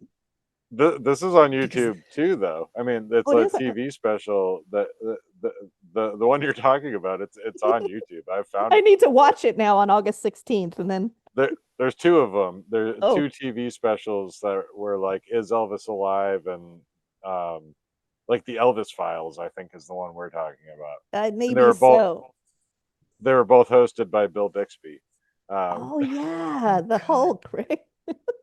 yeah, yeah, Oh, how funny. Yeah, the way that did it, this music and everything, I don't know what it was, yeah. but it just had me all on edge. And then I was like, why am I so jumpy? Anyway, it was pretty Well, ridiculous. it had the same feel as like Unsolved Mysteries and like Yeah, Yeah. yeah, yeah. yeah. Going for Who the knew? super creep factor. It That's Yeah. funny. really, really did. But yeah, the that Elvis grotto down in Melbourne is pretty unusual. And, Elvis never even visited Australia, but he has fans everywhere. He His does everywhere, music. Yeah. all over the world. Indeed. So, Tui, I had a question because, like, some of these things are, like, people that they have these nice graves and everything because that, they were accomplished and had fans and stuff. But one thing I really noticed it here in the Napa Valley, and then you were talking about it on, I believe it was Tonga too, where there was this kind of difference between people who had graves in their yard, like they could bury their family there right next to the house because they own their house. Yeah. But if you see a house with no graves there, they're just renters. So there's like this big class divide. It seemed like kind of funny, like these people are kind of like dunking, like, oh yeah, they're just renters, no graves. Well, but you think about, I was thinking about that because in America, Samoa and in Mhm, Tonga, you see that. I've seen in mhm, Aurora, Tonga as well. mhm, But here, like in Texas, you see it too, in that if mhm. someone had a big farm, they would bury them on the farm. It's just it's Yeah. one of those things that sort of went went away as we became less, our family became more dispersed geographically, I think, Well, the from other what I thing can I tell. But noticed, go especially, ahead. yeah, oh, especially here in the valley, is that you have, well, like St. Helena, is just up the road here where our dentist is. Oh, Um, because we live not in the Napa and actual there's saint, huh? no, well, there's St. Helena, there's Mount St. Helena, and then the town St. Helena Oh, is here in the valley of Napa, and people live here like Senator Pelosi has a house there. It's like that kind of level of people living oh, there, I see. super Yeah. ritzy. And if you go to the cemetery there, they have a ton of huge monuments. Most of them are like about a stone about as big as a refrigerator carved in Harvard thing. And they're going and it, I don't know, there's like these trees there and they're constantly like blasting lichen off of these monuments because they have these big endowments to keep these up nicely. And there's not really anything going along until you get to a certain point of the cemetery and you have these big is like heavily posted, clearly posted. You are now leaving the endowed part of the cemetery. Like this is the poor people part. And then you We're go not over well there and endowed over here. Mhm. and then you see, the pinwheels and the Oh, sun yeah. catchers and the wind chimes and all the flowers and little mini altars and all this and It's like the graves that are being worked. HOA, it's like the community, like, Exactly. yeah. Well, And it's it's a nice very sign strict. to it's a nice sign so the rich people can see how the other half dies. That's interesting. Yeah, that is. Really? Well, I have read different things too, because one thing that gets particularly contentious is grave goods. People leave Yeah. stuffed animals Mhm. or this and that. And like even in Arlington National Cemetery, they have specific rules that Yeah. like every 2 weeks or something, they clean what's there. They put it in a special locker. I've been Mhm. at cemeteries where I noticed a little fence and then I peek over the fence and they dumped all the grave goods over there. And I wonder how often they've done Mhm. that. And I was reading, and also it gets cultural because there were certain, like in the 20s and 30s, even, there were certain African American communities where Mhm. you would leave like a broken clock and broken dishes and things like that on people's graves. And then I was reading some letters to the editor and some community, different cemetery association newsletters from the like 30s and 40s where people were appalled, like, oh, this is garbage. We want to clear it up. But then someone spoke up and said, no, you're misunderstanding this from a cultural, back then even, this is a cultural thing, and they're doing it for specific reasons symbolically. It looks like garbage to you, but just shut up. Everyone does something different. So because these garden cemeteries that we were talking about earlier, some of them, and Mhm. it's kind of cool, when you bought your plot, they would give you a gardening book, like telling you what plants might go well and giving you Yeah. ideas for arrangements and things to grow. And in a way, people thought of their plot the way we think of our lawns today. Everybody's lawn is like, I mean, it can be, people can get all like, ooh, we have the best shrubs and our landscaping's so cool.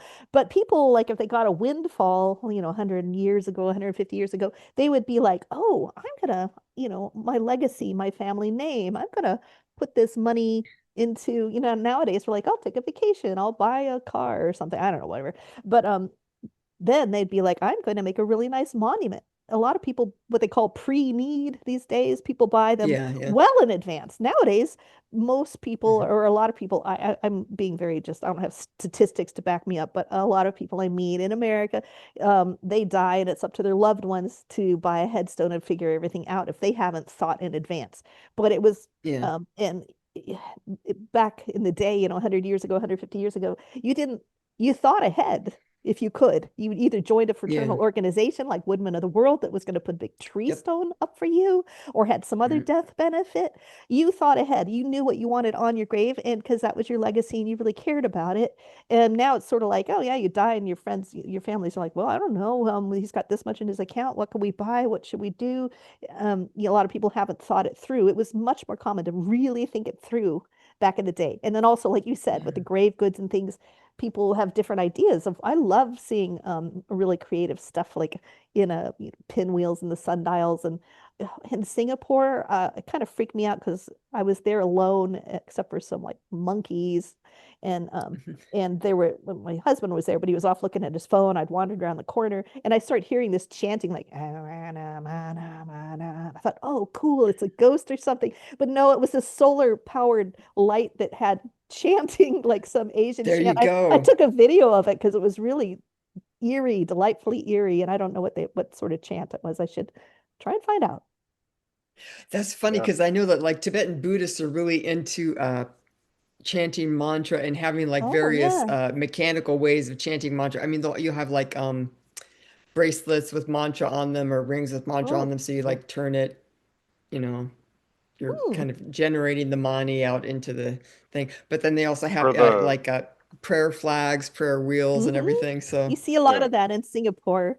There's a yeah. lot of Hokkien and Teochew clans, Chinese Mhm. clans, and they have real Okay. distinct ways of shapes to their graves. And one thing I like is I forget which one of the clans does it, but they'll have like a little, what looks like a little foo dog or some sort of, but it's not. It's some other sort of creature, some sort of little creature, or it could be someone looks in a kimono or some sort of thing, but they have it off. Mhm. It's a earth deity there to the Oh side yeah. to Yeah.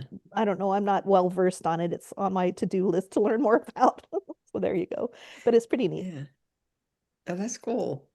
Yeah, it's interesting to me that or, I don't know, around here it's like it seems like I was reading a little bit about Cemetery, and it seems like sometimes because there's a lot of Latino people or Latin people here, people from Central and South America who well, I mean, California used to be Mexico, and then there was just never like a big distinction as far as like populations moving back and forth all around from California down through where Mexico and Central America and back up from many thousands of years ago. So there's always been a lot of cultural and just people moving back and forth. Um, so of course these people are here now, and so you see a lot of like Catholic symbolism Yeah. um, on the graves and a lot of especially like children's graves, they'll leave grave goods and toys. Virgin of And then Guadalupe, probably. oh yeah, you Yeah. have a lot of like little niches and altars. Uh, Hmm. and so there's like kind of a tension between how much grave goods to have and how much and then there's a lot of people going there tending graves still to this day. So it's a very active cemetery. There's also an interesting thing to me because there's a lady, Mary Ellen Pleasant, who's called the Mother of Civil Rights in California. She was enslaved, came here before the Oh Civil wow. War, made a ton of money by passing as white and getting in Oh on some of the gold rush stuff. Um, and she ended up funding John Brown's raid on Harper's Ferry. Um, so wow. so I mean, she's like an incredible woman with this huge history, but she is buried here in the town of Napa in Tule Cemetery. And her grave is actually a National Park Service location. Oh neat. So, and because of her history, you still have a lot of people going there. And every time I go there, you see veves, grave goods, offerings, lit candles, Oh wow. entreaties. Yeah, I mean, as people go there to pray to her, we need your help. Oh. And they don't really clear it out. And I don't know if it's because they're superstitious or because it's like a national park service that they don't have as much jurisdiction over what's going on there. But Hmm. it's pretty amazing. It has a beautiful, I think in the early 60s, I think it was I don't think it was NAACP, it was another African American history uh, organization um, that commissioned a beautiful African sculpture and put it over her grave and then put uh, like a marble slab over it saying her name and that, she was a friend of John Brown, which is what she wanted on her grave. But it's Yeah. interesting to me that you get, even though, it's this place and it's just a bunch of dead people, right? But you Hmm. get like all this kind of like current human history and regulations and Yeah, cultural yeah. stuff and tensions Hmm. going on. There's a another small cemetery in Yountville, which is also very Tony. That's where the French Laundry is, where it's like super ritzy restaurant that Gavin Oh, Newsom got busted for attending during COVID lockdowns. oops. Um, but anyway, but I believe it's associated with the veterans because there's a veterans home there. And but it's a beautiful location and it has very, recent like current graves. And they're very different and historic graves, kind of like mausoleums. There's one, uh, it's very beautiful. It's like the family monument where a bunch of the adults are buried is right next to a place where there's like a Victorian era fence around it, Oh, which is okay. Yeah. falling down because the ground is moving and it's so old. And it was the Yeah. children. It looked like there was probably some sickness, and you had like about Mm. two or three children who died all at once, Oh, and they're man. buried there. And people have gone and they've like spray painted gold metallic paint on the fence and Oh, and the fence. entwined Oh, flowers people do around that it. sometimes. Yeah. Yeah, to just cheer it up because it's like Yeah. these Yeah. little kids that died. Um, And there's one grave there that's like very, very intensely being worked with kind of a Star of the Sea, Stella Maria kind Hmm. of Hmm. Virgin Yeah. Mary thing. Hmm. And a lot of beer that's been poured on there. So it's Oh, very interesting. And then there's a big marble obelisk from this guy, George C. Yount, who was like an early settler here in California. He is interesting. He was a Mason. One of the panels, it's like a bas relief on the monument, is apparently a tableau that is you're only supposed to be shown and talk about among like high level really? of Muckety Masonic muck's like initiation.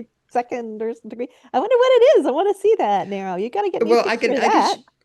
well I can show you the picture of it. It's Yeah, do very too. interesting. It's I'm writing. I'm taking notes now. I got my pencil. That's why It's like I a want a pencil. young woman who's having her hair is either being braided or unbraided by like a Hmm. old man with a scythe. So he looks very much like death. Um, Yeah. Huh. but he was interesting because Weird. he had a prophetic dream or like a telepathic dream when the Donner Party was lost Hmm. up in the mountains, Oh, going wow. through some things. So they Yeah. hadn't had any communication with them, and he was dreaming, and he had a dream that let him know that there were people still alive up there. So Oh, because of that dream, they went and looked. yeah, and they were able to rescue some people. One of which was a young girl who came here, and she was like the first teacher in Napa, the Valley of Napa, the first school teacher. So it's like Wow. this weird thing. And yeah, I don't know. I actually saw some type of a ghost or something in that cemetery too, when I was really not expecting to. I mean, everyone says that it's haunted, but yeah, it was kind of like almost like a That's shadow cool. person.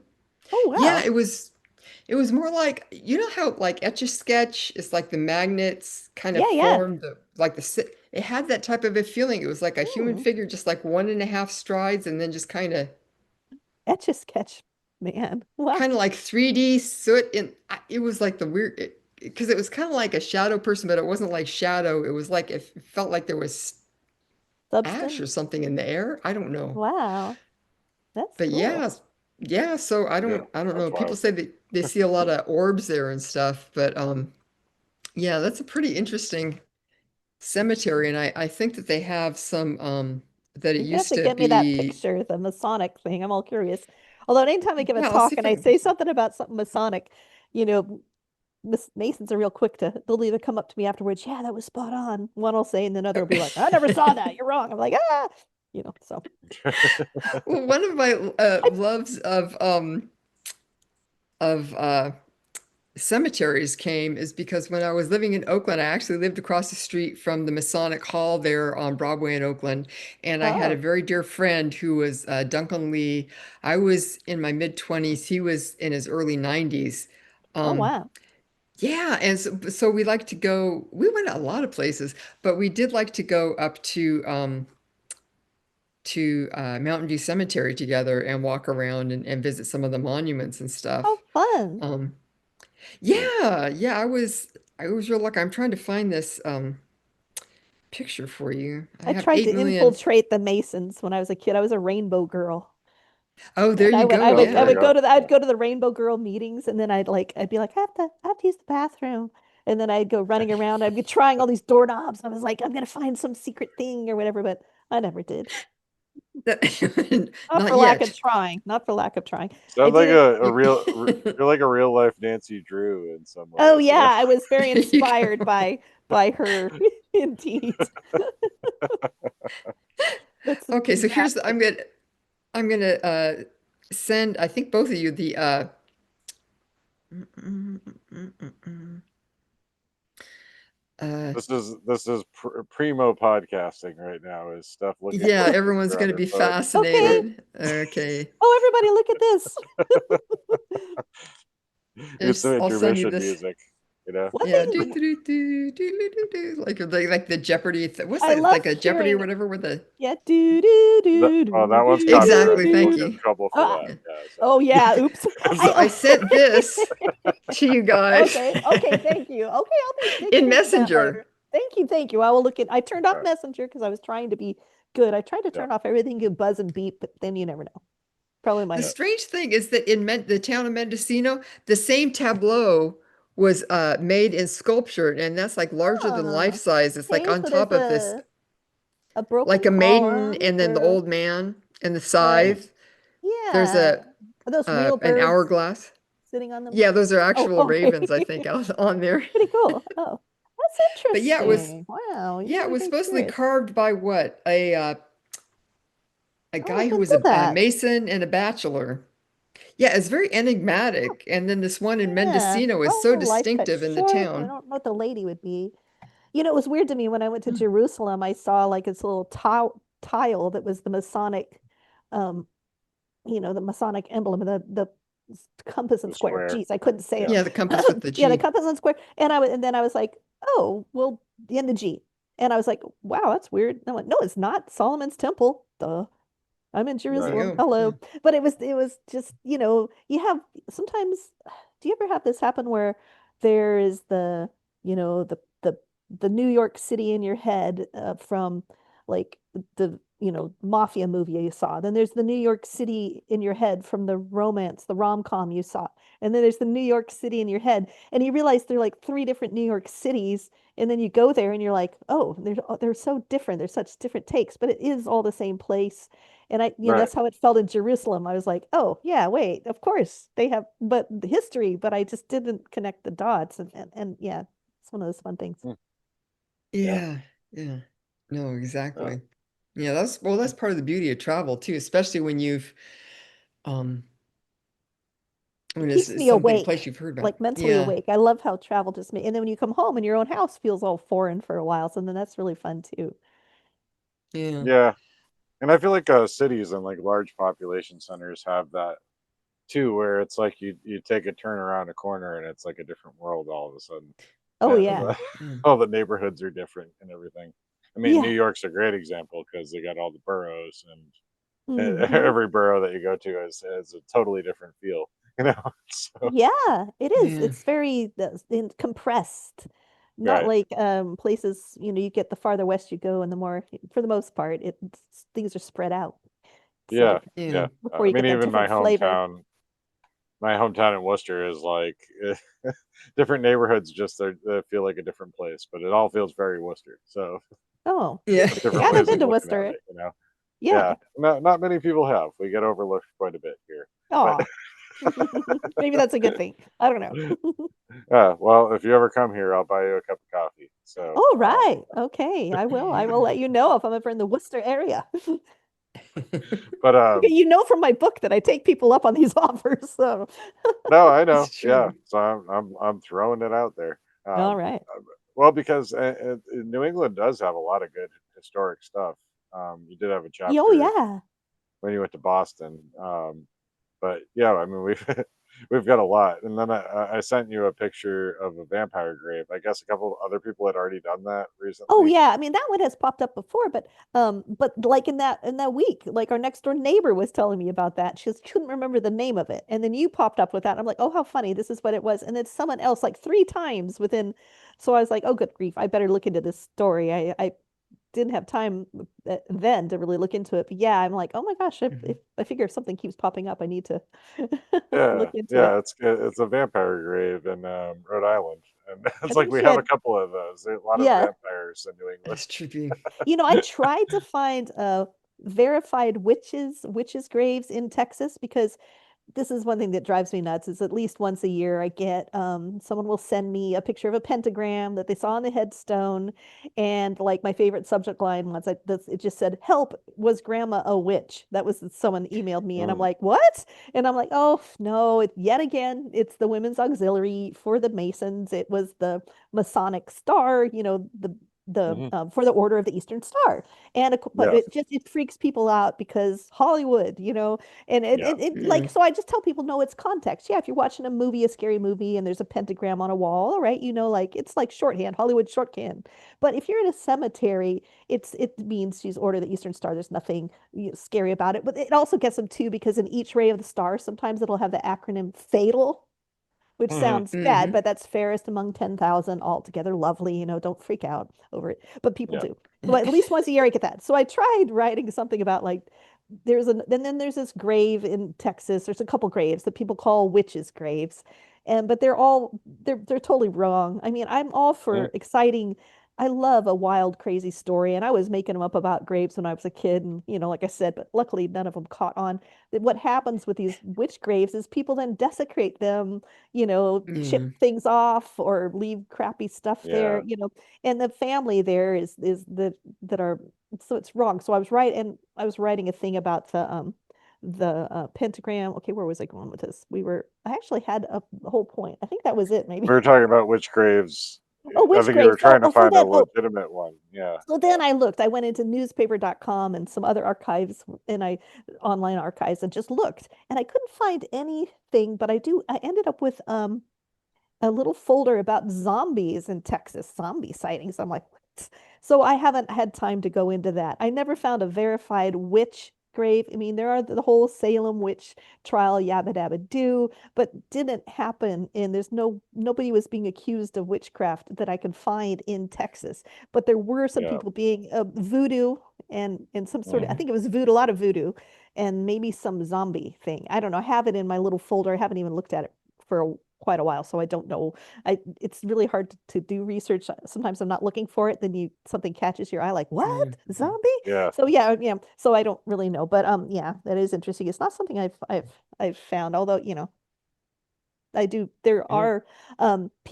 There are evidence of like folk magic and voodoo in quotes, because I know there's all sorts of things you could go like Santeria or hoodoo or yabba dabba doo. There's so many. I Yeah. mean, I'm not up on all. I tried the flow chart trying to figure it all out.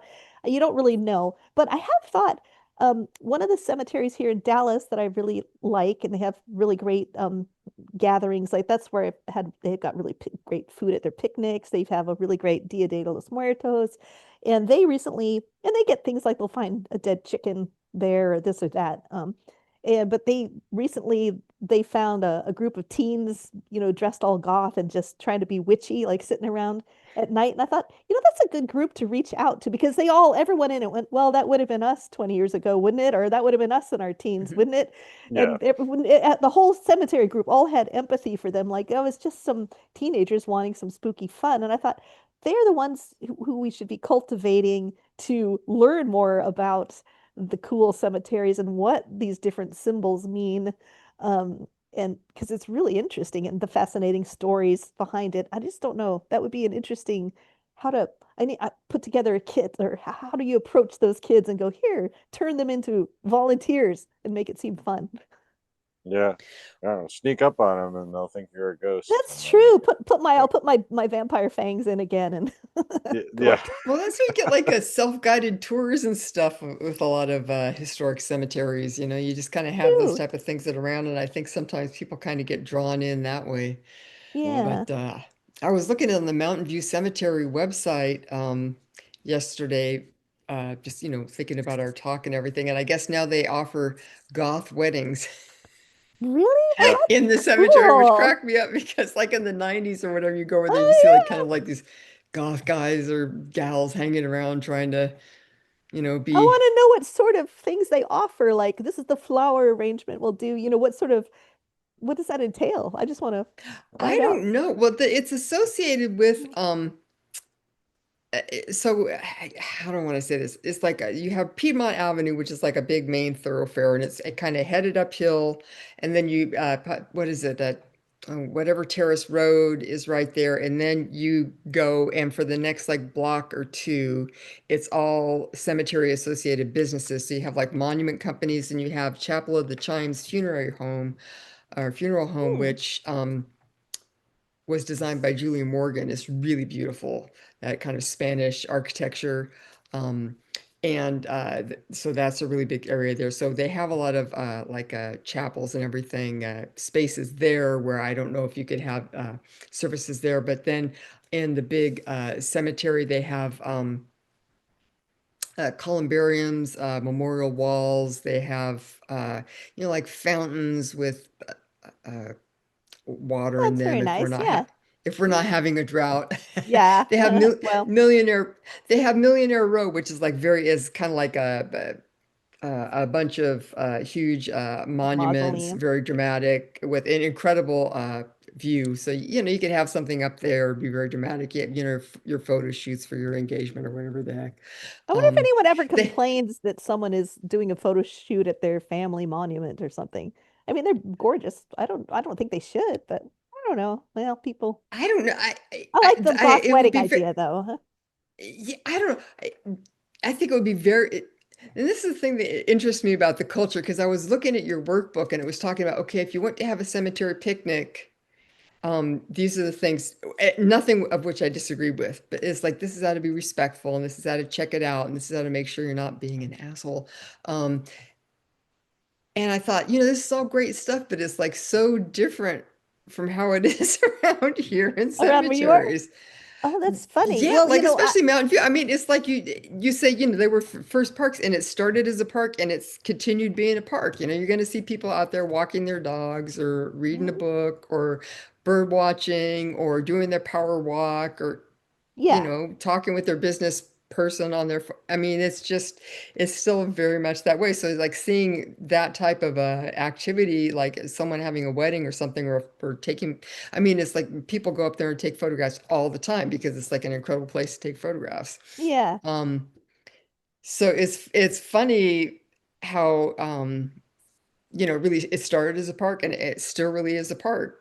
So yeah, so it wouldn't be like a Yeah. huge shift um to have that there. And Sounds like a lot of people are at the ones you're at. So a lot of times the ones where I'm yeah, having a picnic is because it took us an hour and a half to find the dang thing. I mean, yeah, cemeteries are notoriously terrible addresses. They'll just be like, it's on Cemetery Road. If you're even lucky then. Sometimes it just Yeah. says it's in between Montague and, Dumont. And you're like, eh? And so you're looking, even Google Maps can be wrong. You can just be trying and trying. That's why it's really nice to kind of know some of the trees. Look for a cluster of cypress trees, yeah. When but you were no, talking by about the that, I thought that was so interesting. Yeah, yeah, and then by the time you get there, it's like, well, we're hungry. Oh, break out the sandwiches, and no one's around. But I have been over in the Dallas area. There was a pretty modern cemetery. I was just there to look for some famous grave, and as we were going mhm, around, I saw a big sign saying "Do not picnic." And then in the distance, there was like a family obviously having a great big picnic. So I'm like, yeah, okay, that's kind. I love that. I was like, I love that. I always tell people to follow the rules, but I was like, on the other hand, it made me so happy to see them just having a picnic. yeah, Yeah. yeah. Because I mean, especially if your family or friends are there, Yeah. um, you know. And I think in a lot of Yeah. places, like here, it's interesting because in the Napa Valley and surrounding area, there's a lot of open space. It's agricultural area and everything, but there's not a lot of parks. I mean, They there's a should do few, but wine there's not like, tastings at them. There's a lot yeah. of wine where you're at. Well, that's the thing. There's a lot of places you can go, but you have to pay to go there, right? Uh, Or you're uh, or you're trespassing on someone's vineyards or something, right? yeah, yeah. Um, So I think that's another reason why these cemeteries are more popular because it's a place you can go and They you serve know, they're filling a need. yeah, exactly. It's still We need having that these kind of park idea. public spaces. I just like it because Yeah. people have they feel like they've got to be on their good behavior in a cemetery, so which, Mhm. they don't in a park. People don't usually seems that they're loud and rowdy, but like you can just give someone the look, they know to be kind of, Yeah. it gives you can really be quiet and you can get off your phone and just really, it's a place, if you don't have a lot of nature, it can be a really place to reconnect. Because I'm someone, I need a little Yeah. nature in my life every day. So Yeah. Yeah. Yeah. So, there you go. although I don't know, it's kind of interesting too, because with Mountain View Cemetery, because Piedmont Avenue and Oakland and around there is like, at least when I was there, um, that's where a lot of lesbians are. And so you'd have a lot of like especially like back in the 80s and 90s where gay culture even in the East Bay was less accepted. It would be more of a place where you could kind of have Oh, okay. people meet that way, and not even just like people like having sex all over the place or anything, nothing but just be a little bit more a place where you could go and be there and not just be so much around prying eyes. There was actually aquatic park in the East Bay was very much that way as well. Um, and part of the reason I know this is because, these are like also big bird watching spots. Like if you want to Oh, see yeah. a chance of a least turn, you go to Cool. aquatic park. If you like, hello everyone, they're like, oh, it's like you're a middle class, middle-aged lady. They're like, oh, you're not here for drugs. You're not here for a gay hookup. So we Oh, can just ignore you. birding is a With my wonderful thing. binoculars. Yeah, Yeah, but sure. it's an You're just, interest. you had the binoculars for the Yeah, birds, I'm right? just looking for the Uh-huh. birds. Sure. But it's interesting to me how you always have these kind of areas of town where things, Yeah. Go down. you know, It's always yeah, the where you have to south have side of town. Why is it always the south side of town? That's what I always try to. the other There was side, the wrong actually side of the tracks. Yeah. the wrong side of. It's almost always the south side of town, though. When I'm doing research about places that were the bad side of town, I'll be like, because there was one town I was reading about, and their bad side was in the north, and I went, wait, that's kind of unusual. Every town, when I That's read Huh. about, interesting. it's usually the south Yeah, side. that'd be fun to find out about. Yeah, that never even occurred to me. That'd be interesting to find out about because Like, there's why? always these places where things need to happen. Well, I was talking with a friend of mine from college. It was like the day before yesterday because the town that I grew up in the East Bay, there was a liquor store had caught fire, and I was like, gee. And I was joking because it was kind of like the skeevy liquor store where you'd always have people kind of around there that's like, oh, sure, we can buy you some beer, even though Yeah, you're like a yeah. 14-year-old girl. Oh, And I was cracking up. It's like, can you imagine? And she was like, yeah. And I guess her mom had been telling her about the kind of like skeevy liquor store that they'd had in their town that had been a suspicious fire and was being investigated for arson and stuff. you know And it's what? so it's good. Mhm. You just reminded me. Have you ever seen those zinc monuments? They're called Yeah, they're yeah, they look like you go up in stone, but you tap on them, ding ding, so they're hollow. yeah, And yeah. like Sears and places used to, you could buy the little panels, and you could Oh, attach them. And okay. so anyway, I would always hear that people would pry off those panels and hide booze in them during Prohibition. And I thought, oh, that's probably just an old wives' tale, blah blah blah blah. But I gave a talk.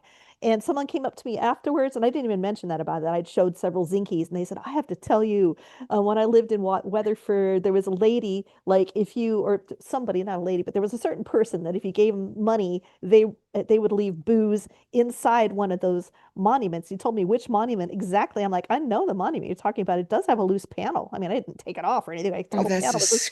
And scream. so, and I would always, now I always look in them. If the panel's loose, I just sort of peek in. I don't pry it open or anything. But I've had several people tell me that. So I just it's a real thing. I thought it was, I try to be careful, like, oh, that just sounds good, but it's probably not true. But no, I know people who actually did that. So I thought that was kind of neat. Interesting. No, that's Yeah. great. That's really Yeah. wild. And I love it's kind of like these, how do I want to say, it's kind of like these areas where they're civilized and civilized things happen, but then also they have enough room and space and where, things that There's a people, speakeasy or something. Yeah. yeah, Yeah, you just have things hidden that, stuff that's just happening, Yeah, the hidden stuff, just Yeah. out in the open. underground, 6 feet under, Yeah. just not quite. Exactly. It's kind of a little, where people aren't going to be looking too close. I was Yes. listening to one Private Eye. They said lots of people that have, if you're having a romantic like an affair or something, basically, meeting in a cemetery is often a prime target for that, Oh, or yeah, no one's gonna skeevy bug you. business deals. Wow. Well, there you go. Yeah. I don't know. So I like how there's Well, this kind of like, very structured, but then also a lot of the kind of stuff that goes on the edges of society. That's the thing that I was trying to get out. Excuse me yeah, for taking so long. right. The margins there. Yeah, Thank yeah, you. Yeah. yeah. Well, we've been going for a bit, and but before we wrap this up, I wanted to bring this up just because it's something that never really occurred to me, and I found it really weird in the book and really fun. Oh, great. Is the there were a couple things like this, but I wanted to ask you about this one. Is the leg grave Oh, yeah. graves for amputated limbs? Because I guess you found a couple of these. Oh my Uh, gosh. And it is so fun. I do like to include this in my talks, and I do it in such a way that like I can get like a gasp from the audience sometimes, which is really amuses me to no end because after doing a lot of research, I've gotten kind of used to it. But the first time I came across something like this, I thought it was so weird.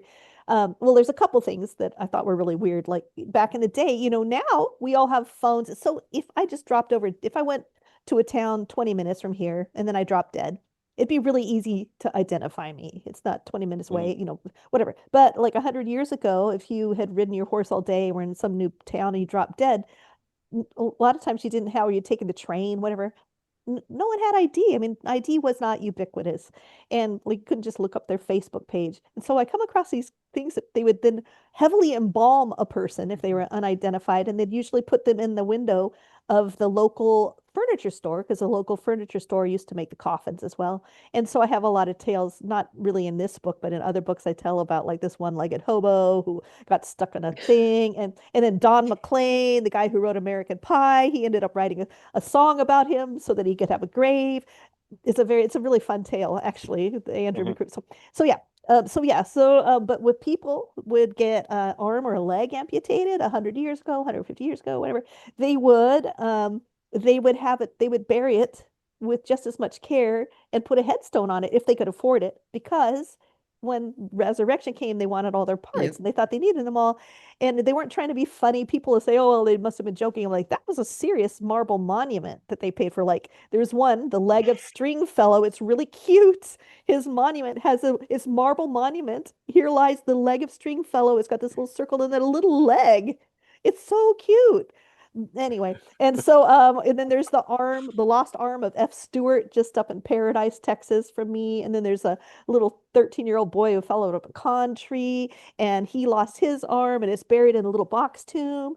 And then right around the corner from him is someone who claimed to be Jesse James. And mm. so this person believed he was Jesse James and they got him exhumed like in 2000. And so Oh, okay. Yeah. it took a lot of paperwork. It's not easy to get someone exhumed. So they got all their Yeah. ducks in a row. It took them years. They got it, paid the money. It wasn't cheap. Dug it up, and lo and behold, it was the wrong grave. They got the rest of the kid who had his arm. He was missing an arm. It was the rest of his body. It was where the Jesse James guy was supposed to be. So the guy said, "Oops, well, that's the wrong one. Can't we dig up this coffin?" And they're like, "No, you got to go back to zero and start over Square again." one. Oh my. Square one. So they never have. So they haven't been able to DNA test this guy to see if he's Jesse James, but they did find the rest of the kid who'd had his arm amputated. But yeah, it's pretty amazing. Like Santa Anna, the General Santa Anna, he had a full funeral for his leg like 4 years after it had been amputated, but it was a full military procession of his leg going by on a special carriage and with a military procession as they buried his leg with great fanfare. It was Yeah. yeah, I don't know. Wow. That was kind of nutty. That was nutty, but the rest were more like, and then I look and there are a lot of cases of people who had had an amputation, and there's phantom limb pain, right, or phantom Yeah. itching or whatever, so they would dig it up and then scratch it or something where they itched and the pain or the itch would go away, or they would rearrange it. Oh, it was arranged wrong when it was buried, and so it's been bothering me anyway. But yeah, there was something else Wow. I was gonna say about this amputation. Oh, but so then my dad had to have his legs amputated, and we didn't ask. Mm. My family didn't ask.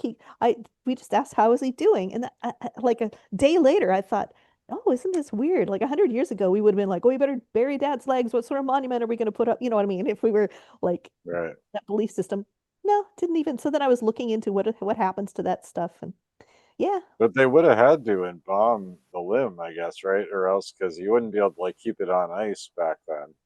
I don't Yeah, know if they like, would have bothered. I'm besting that they. I don't think they would probably do a wake for it. They probably just well, wrapped it in a I'm thinking shroud. like, yeah, I'm thinking of Santa Oh, Ana. Santa Like, Ana's. I don't know what the heck. That I didn't find out. I would really like to. Yeah. yeah, because it would, I mean, it It would would be so rot. gross. Like, It would be so yeah, gross. Maybe it was arid enough that it had semi-mummified. Like, when I travel, I see a lot of these like saints that are, oh, right. I Yeah. forgot the word for it. I blanked, but when they, Like, oh, Incorruptible. thank you.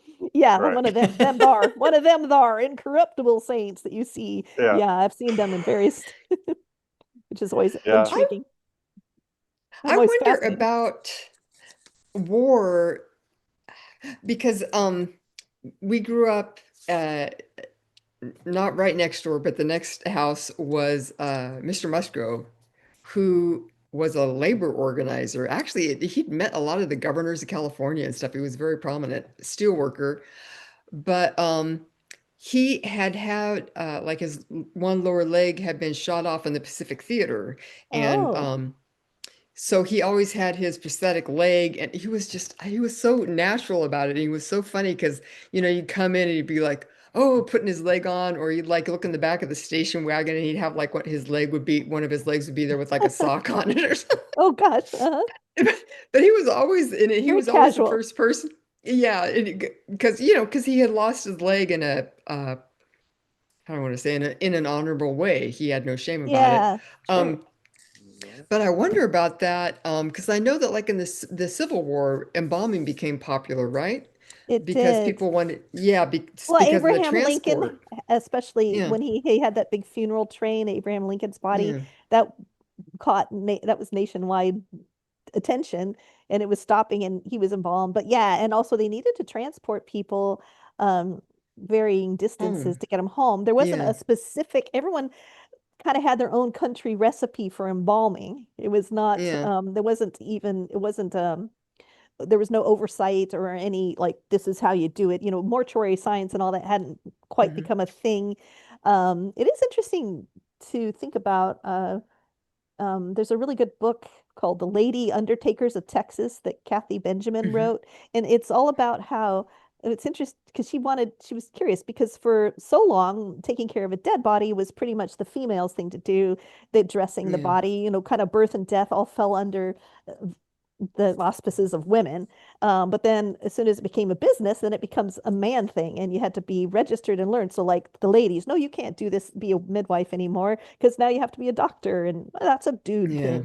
And then like the same thing happened with dealing with the bodies, dressing the bodies and preparing it for hmm, death. Well, now there's this thing called embalming and it takes science, girls. Sorry, don't worry your pretty little head, that's handed off to the boys. And so it kind of changed. Although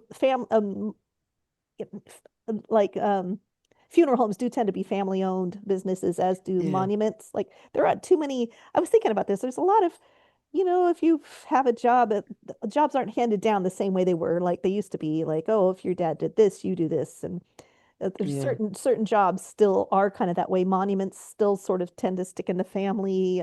Funerals parlors often do too, stick in the family. mhm. Um, but yeah, so there you go. I'm rambling. Yeah. No, but what I wondered about was because Mr. Musgrove was Catholic. Oh yeah. Was he worried about his It's, bits? no, Oh, but so I wonder if that having that mass experience of, like with World War One and World War Two, where you have parts of bodies that just are, they're just they're not coming back. You're not going to get buried all whole. If Yeah. that mass experience is someone like him, he was more practical about life and his own ethics and moral code, where I think that he felt that, he had, fought honorably, and that's why he lost his leg. So he didn't see why it would be a demerit in God's eyes, is basically how I understood his approach. So I wonder Yeah. if that I had don't like an know. effect on people Help being more shift their open. what made them shift Yeah, their belief system. I don't know. I find that so fascinating because I do. yeah, It's one reason I love studying the past because just not that long ago, things that people wouldn't think it was crazy to see a dead body sitting at a window of the local downtown, which now that would horrify us all and blah blah blah. I just love how I love finding the little things that would horrify us now that we're just like, well, sure, that what else are you going to do? Um, yeah, and how do these things shift? Because things shift and we don't notice them shifting. And it's even, mm, it's fun to try and find these things in our own life that have shifted. Like I've even alive enough, long enough to have seen some sort of cultural shifts and beliefs that now even you are thinking, oh yeah, of course. But then you think, oh no, as a kid, I would have thought that was strange. And so you're saying, yeah, I don't Yeah. know. I'm curious. At one point, it'd be like, oh, who cares? Why would you waste that money on burying the arms separately? That's medical waste or whatever. But there was a shift at some point because now I don't think yeah, anyone's too worried about it for the most part Hmm. that I'm aware of. yeah. Yeah. It'd be So, interesting to yeah. find out. Well, maybe it was as people Yeah, started to understand. she's going bonkers. Sorry, the cat. That was a cat. Oh, For look people who at it. can't see her little stub. That's what I was talking about. Oh Yeah, gosh, she's mine so was good getting anxious looking. too. She's a I guess sweetie. Hmm. She wants me to play. Yeah, my cat's just going bonkers right now. She's Yeah. like, what is going on? Yes. mine Okay. mine was begging for attention Oh, a sure. minute ago, and then she Oh, wanted okay. to leave the room. The So cats are like, why are you talking to that machine for so long? Good grief. yeah. Yeah. Well, I mean, we have been talking a while, and we could do this all night Oh, probably. it's been fun. We're just having so much fun here. So, I know. Why don't but y'all live nearby? I would just love to come hang out. It's very fun. yeah, I know but that would be fun. you're a good Come visit. middle ground between me and Steph. We Come Yeah. visit. Come visit. Just make sure I'm home. That's the only thing. You're totally welcome here, but just come when I'm home. okay. We'll just give you Yeah, a little heads up. yeah. Road trip to Texas. Yeah. Yes. It'll be fun. It's worth it. You know what I want to do, and I would love to pitch this to the Travel Channel. So my sister and I, a long time ago, back when we saw Vesper Presley, blah blah blah blah, we drove across country in my brother's pickup truck for him, and some mornings we would wake up and there would be grits on the menu, and some mornings we'd wake up and we'd go to the diner and they'd be like, grits? What are grits? You'd be like, Hmm. someplace they'd be like, oh, how do you like your grits? You want them stiff or runny? And then like we only went 30 miles. So I wanted to map the grits line of America, like go across and do a like Oh, that'd be great. a travel show called Mapping the Grits Line. And I would just basically go with some buddies and go across the country and stop at cool cemeteries. And then every morning I'm having breakfast and asking if they have grits. I'd say the exact same words and then recording the answer and then just getting a grits line. And of course, there'd probably be some espresso in the afternoon, but or somewhere Yeah. along the line. I'm well north of the grits line. Oh, I yeah. I think you don't were think I've way even out of had it. a grit in my life. Oh, you got to come have some cheesy grits, some dirty grits, some shrimp grits. Yum, yum, yum. It's Sounds so good. funny because I'm sitting here in Northern California, Mhm. the greater San Francisco Bay Area, and I know all those different grits you mentioned. I'm thinking, oh yeah, I know exactly where we could get those in Oakland Oh, or you in do? Berkeley because we have a huge Black population there, and they're cooking and it's Yeah. delicious. And yeah, so it's funny. I was thinking the other day, I don't even know why, but I was thinking about when I lived in Oakland, and there was a lot of Eritrean restaurants there, which was really fun Oh, to eat. Yeah, so it's great. I mean, it's fantastic because you just have people from all over the world, and they come up here, and then they're like, well, we have to cook. We have to cook, so you get to eat some yeah. too. It's like, We have to eat, so hey. yeah. Well, So that's I don't sweet. know what Yeah. that would do to the grits line though. So we It'd have be to. fun to see. It would be fun I to know that's see. the thing. Well, yeah, It's a for sacrifice. science, It's a sacrifice I'm willing to make. Good. yeah, a worthwhile endeavor. It Um, is. Yeah. but Yeah, so we can pitch that to the Travel Channel. But in the Okay. meantime, Yeah. if people want Yes. to read your book or find out more about you and find your other books or your writings online, how can they do that? They can go to tuisnider.com. They can go to Amazon. And my books, Yeah. I don't know when this is coming out. I got a special pre-order price until shortly after my book release party in September. But whatever. Just go, yeah, check me out on Amazon. Go to my website. I do have a twice monthly newsletter that comes out that I try to keep interesting. I send it through Substack and I share, tidbits and stuff on there as well if you're interested in that. And if you come across a weird symbol or something, you think grandma's a witch because you just saw the Order of the Eastern Star on your headstone. No, but if you saw something, you want to know what it is. I do love trying to help people, so you could email me too. Best way to get a hold of me is through my just hit reply to my newsletter and send something, but you could also reach me through my website pretty easily. So that's what I would say. Okay, Yay. wonderful. Yeah, and I will just say that again that your book was a joy to read, and I think people will enjoy it. So look it up on Amazon. Around the World in 80 Graves.